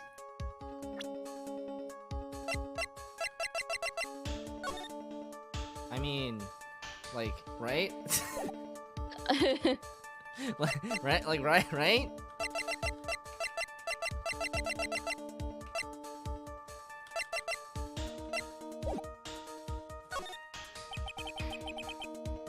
The defense can prove it, with evidence. Are you sure? Ha! Don't you worry. I'll watch over you as you break down and fall to pieces. Very well then, let's see this proof. Proof that Luke Atme was at KB Security that night.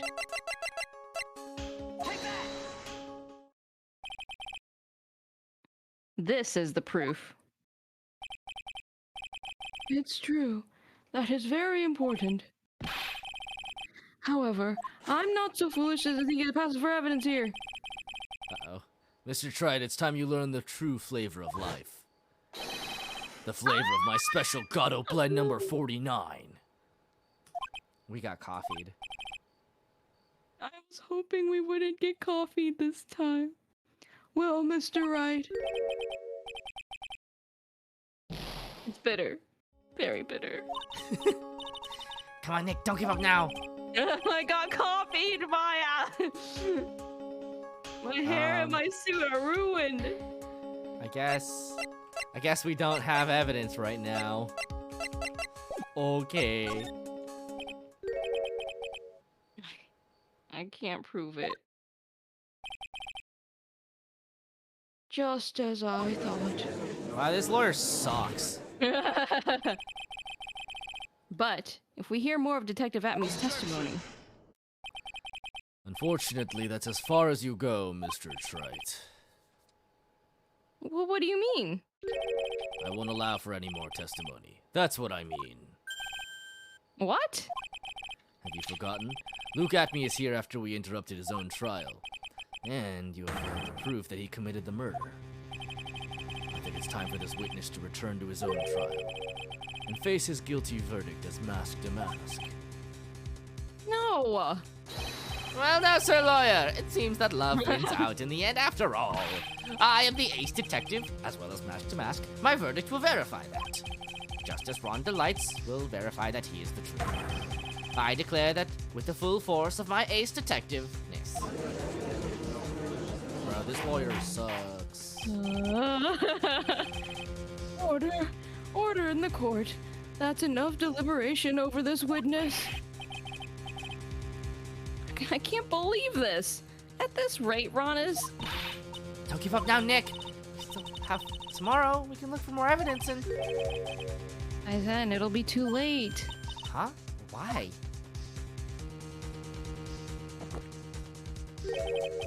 Double jeopardy. One of the basic rules of any court of law. Double jeopardy? Should a defendant be tried and found innocent in court, that defendant cannot be tried again for the same crime.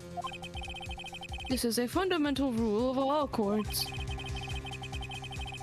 And it applies to this witness as much as it applies to anyone else. Mr. Atme will be found guilty in a Mr. Atme will be found guilty in a matter of minutes. Guilty as mask to mask, which means This isn't the same crime, yeah. He will be innocent as far as the murder of Kane Bullard is concerned. no way. I'm pretty sure that's not how the law works. The fact that you were unable to prove Mr. Atme's guilt of that crime here means that he will never again be tried as Caden Bullard's murderer.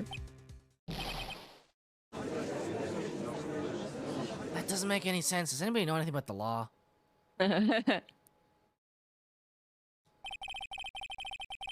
Well, there's nothing I can possibly do to win. Even if Ron is proclaimed to be innocent, the real killer, Luke Atme, will go free. You have cross-examined every statement the witness has made here today. And as long as there is no more testimony, I'm afraid I will have to declare that there will be no further questioning of this witness. Are there any objections? This is just like that one movie, Double Jeopardy. Then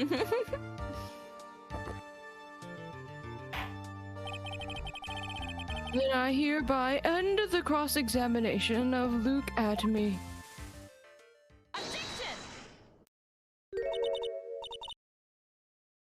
I think that's Mia. I think I see it. They did give her an objection voice line in this one. Oh. Your Honor, when you were a child, this is what was on your report card every year. Has poor hearing and often makes mistakes as a result. Oh, why you gotta be like that? How did you? Phoenix, raise your head up high. Have you forgotten what I used to tell you? A lawyer is someone who smiles no matter how bad it gets. Mia just came back from the dead to savage the judge. I know. That voice. No way. Long time no see, Phoenix. Why is it that I have to bail you out of every single court case? Right. But Mia! Jesus fucking Christ, do your own job. This is the true power of the crying channeling technique. I know that it's really Maya who's standing before me. But right now, she's my mentor, Mia Fey. Oh, I guess we have to get introduced to this mechanic. Right. It's not even a mechanic. It's just this, Right. this plot point. Now, let's do this. But there's nothing more we can do, Mia. Shut the fuck up, Phoenix. You always say that. Without any more testimony, I can't cross-examine. Not yet. The testimony's not over yet. What do you mean? What do you mean? The judge literally just closed the testimony. Yeah. Your Honor, just now you said something very interesting. You have cross-examined every statement the witness has made here today. Yes, that's true, but... Unfortunately, Your Honor, you're forgetting something. Like I said, on your report card. Earlier, after the last cross-examination, this witness made a number of remarks. The game's greatest and most well-known mechanic, Titty. Well now, Sir Lawyer, it seems that love wins out in the end after all. I am the ace detective, as well as mask to mask. My verdict will verify that. Justice Ron Delights will verify that he is the true murderer. I declare that with the full force of my ace detective-ness. Yes, but these comments appear to have no importance whatsoever. Very well. Then shall we prove their importance via cross-examination? At any rate, as long as the witness has made these remarks, we, the defense, assert our right to question them. Is that all right with you, prosecutor?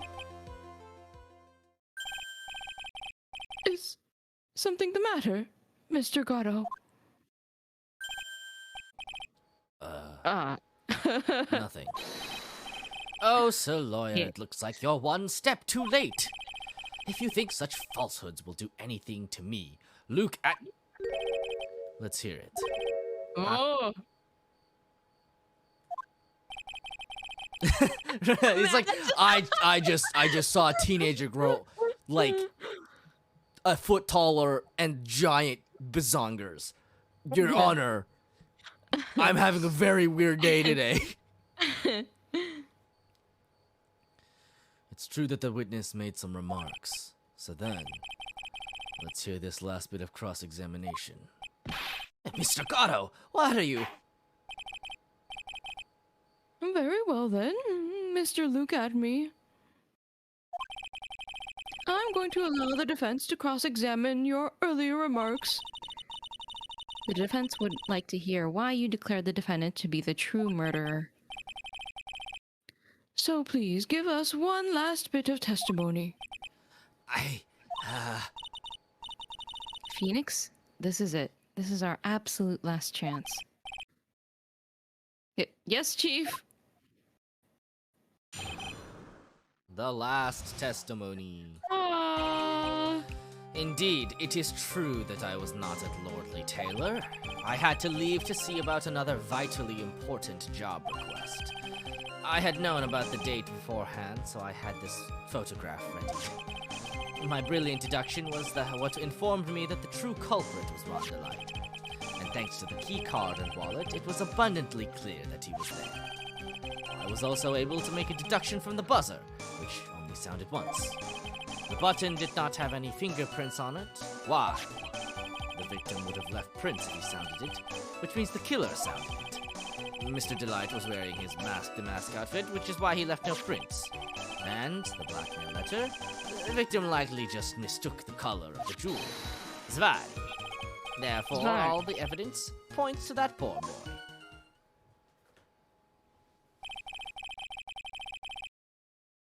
This testimony actually seems to hold up pretty well. The witness's earlier remarks do not appear to have been hastily prepared. All of his points have been explained, and none of them seem to contradict anything. But of course. But how did you know about the emergency buzzer? The police investigation documents went directly through me. And I always look over all the documents. It's elementary, Sir Lawyer. No. Are you going to make even more trouble for us now, Sir Lawyer? I will not allow any of your usual shenanigans, Mr. Wright. Yes, Your Honor. We cannot postpone Luke Atme's trial any longer. This is your last chance. Hang on a sec, just one chance? It seems that the party is about to begin. Well, Phoenix. There isn't any evidence that contradicts with that testimony. So it would seem. What do you mean, so it would seem? Listen, Phoenix. Pointing out contradiction doesn't always mean you have to present evidence, does it? At any rate, this is our last chance. You can't point out a case-breaking contradiction. You lose. That's all there is to it.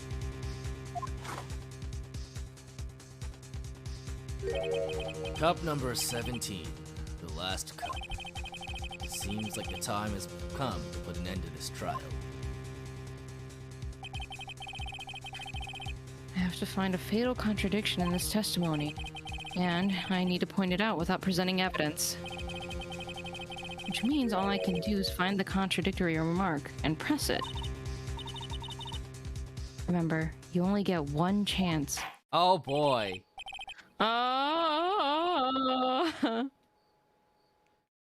Very well then, Mr. Wright. Please begin your final cross-examination. Who? Should we save? I was gonna say, when in doubt, save it out. It is true that I was not at Lordly Taylor. That is true. I had to leave to see about another vitally important job request. Seems insignificant. I had known about the date beforehand, so I had this photograph ready. Okay. And my brilliant deduction was what informed me that the true culprit was Ron Light. Thanks to the key card and wallet, it was abundantly clear that he was there. I was also able to make a deduction from the buzzer, which only sounded once.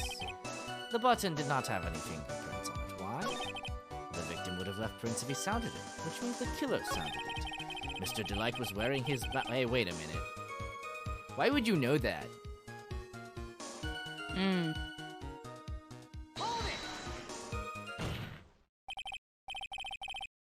Mr. Atme, about this last remark. Objection! You still don't get it, do you, Trite? This isn't the time to be pressing the witness on every little statement. I'm afraid you're the one who still doesn't get it, Mr. Gatto. What? Mr. Atme, it seems you have finally admitted that you were in the CEO's office on the night of the murder. How can you say that? Let's review your testimony, shall we, Mr. Atme? The button did not have any fingerprints on it. Why? Mr. Delight was wearing his mask-to-mask outfit. Is that correct? Indeed, that's what I said. My deductions are absolutely foolproof. Well, like your deductions prove that you're a fool. I'm sorry? Whatever do you mean? For some reason, I'm starting to get really thirsty. When exactly did we learn the fact that Ron Delight was dressed as Mask to Mask when he went to the scene of the crime? Yeah, that was, It was just a few hours ago. Back when my sixth cup was looking up at me with a cold stare. It's true, it was. Huh? Oh, did I forget to mention it before? I'm sorry, I just never had a chance to mention it up until now.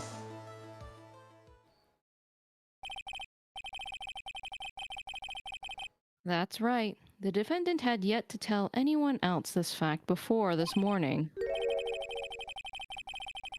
Therefore, the only people who should have known this are those who have been watching this trial. Do you understand now, Detective Atme? There's no way that you should have known about that. Oh, we got him now, boys! You were in the next courtroom being tried as Mask to Mask. So then, enlighten us. Just how did you know about that piece of information? Well... Come on, this detective must have known about it. He probably had plenty of chances to find out beforehand.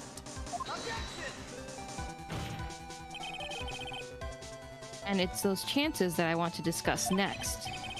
That night, Mr. Delight was wearing his mask-to-mask outfit. There's one and only one way for Detective Atme to have found that out. Only one. One way, you say?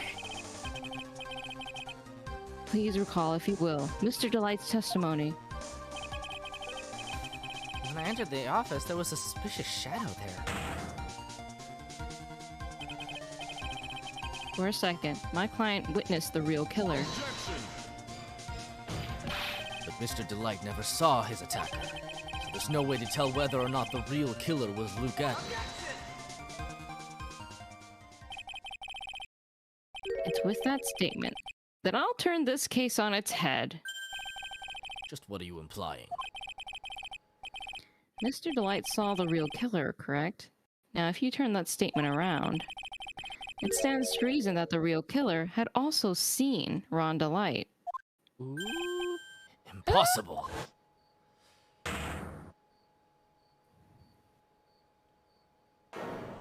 Dun. Who would have thought?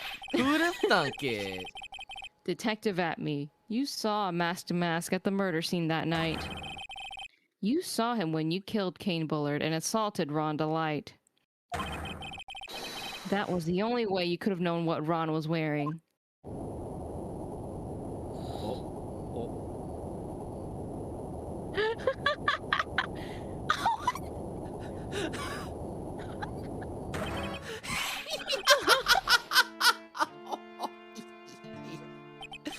Take a good look, everyone. Unable to find a rival worthy of my genius, I was forced to create one by myself. Here I am, the tragic clown. That's the same line you gave yesterday. But I think there's a little more meaning behind it this time.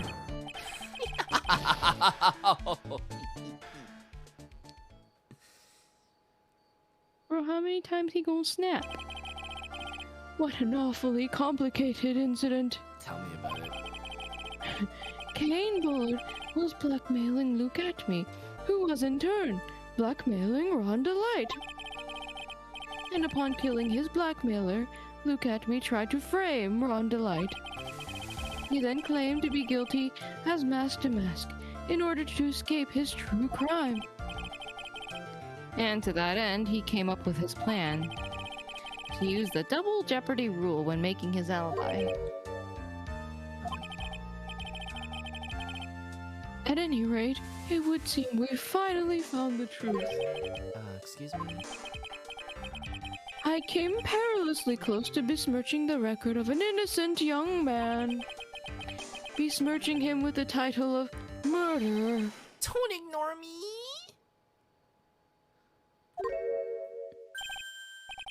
Oh, I didn't realize you were there.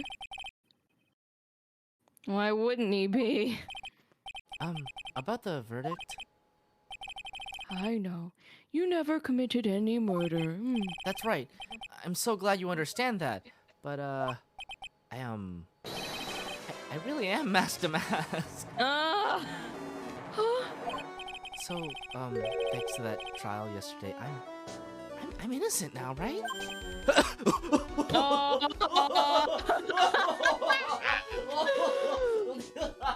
Oh my god.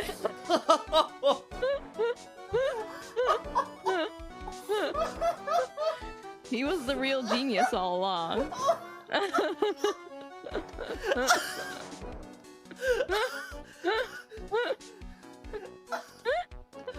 Phoenix, right? I take it all back. You're the world's best lawyer. What was it that you said? Double jeopardy? Now that you mention it. I've been careless. Careless? What do you think, Mia? As the defendant says, the rule of double jeopardy is absolute. The defendant can never be tried twice for a crime in which he was once found innocent. And Master Mask is really innocent? It would seem so. For now. For now? Now then, this court finds the defendant.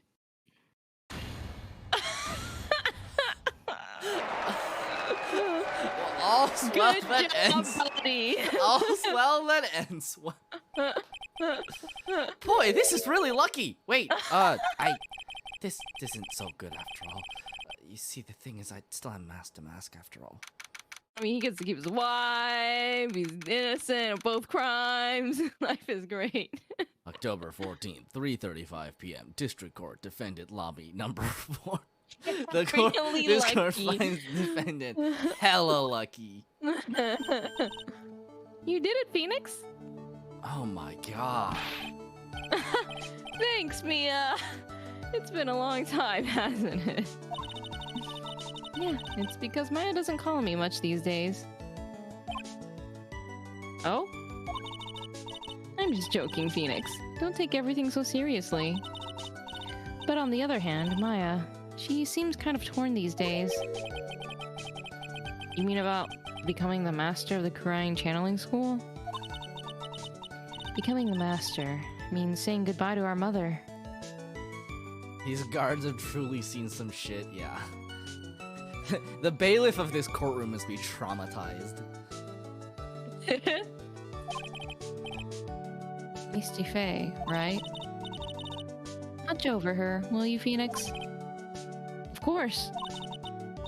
Well then, see you around. Yeah. Oh, Mr. Wright. Oh my god. I don't know what to say. Bro. Congratulations, Mr. Delight. Oh, thank you so much. No, wait. Nothing really matters anymore, though. Oh, this has happened. Come on, just be happy already! My god! Oh yeah.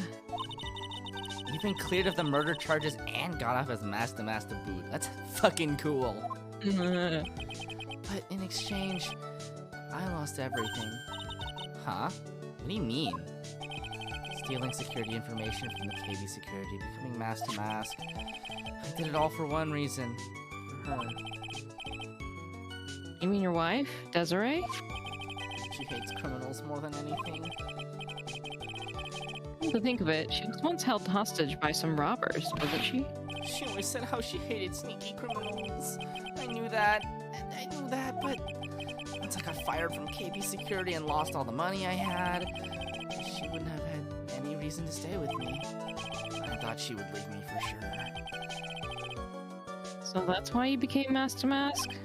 Yes, but it's all over now. A broken bowl can never be put back together. That's not true, right, Nick? Right. Really? Can we go back to the way things were? You'll be fine, and Nick can prove it. I can? I kinda wish you would check with me first. Mr. Delight, even if a bowl is broken, there's always a way to put it back together. Oh my god. And sometimes that bowl is someone's great grandma. Covered in pink speckles. The sacred urn. Desi was the one who found this. Desiree, your wife. She's always believed in you, Ron. That's why you'll be fine. You don't have to worry about anything. Ah, there you are. Miss Delight. You did it, Ronnie! You're innocent! I'm so happy!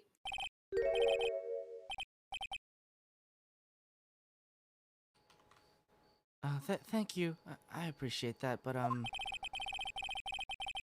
suppose you don't want anything more to do with me, do you? Ronnie, why didn't you talk to me about what was going on? I had no idea you'd quit KB security. I never imagined that you were really Master Mask either. Miss Delight, what are you gonna do now that you know? You're not gonna really leave him, are you? That'd be pretty metal. Come on, it's obvious, isn't it? How could I ever let a wonderful man like him get away? It's true, he did become a phantom thief for you. Yeah. After all, my bike's really fast. So fast, there's no way he could ever get away.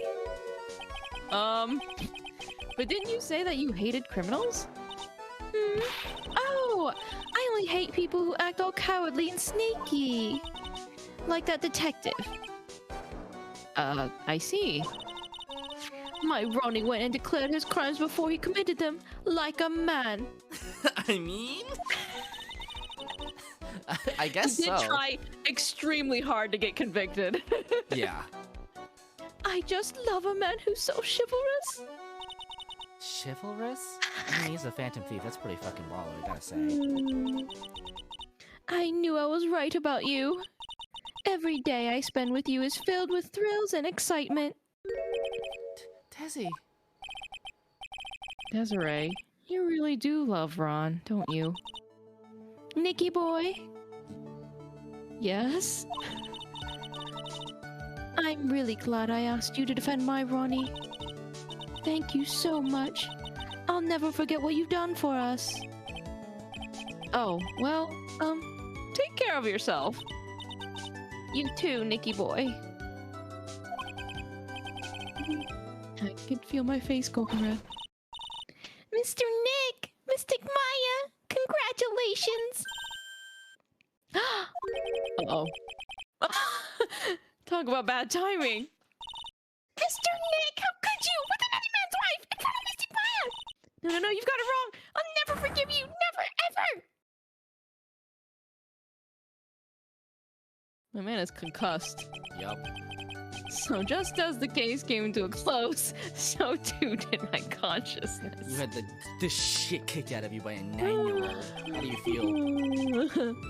Ron said a broken bowl can never be put back together. But I know that's not true. I mean, just look. Aww. Great. Here's a perfect example of one that was put back together even better than before. Is it? Is it? I mean, it certainly has been put back together more than once. It certainly has more history than it did before on it. Episode 2, The Stolen Turnabout. The end. Good lord. A brand new episode has been added. Yeah. Saving content. Well, we did it. We finished the second case. Woo!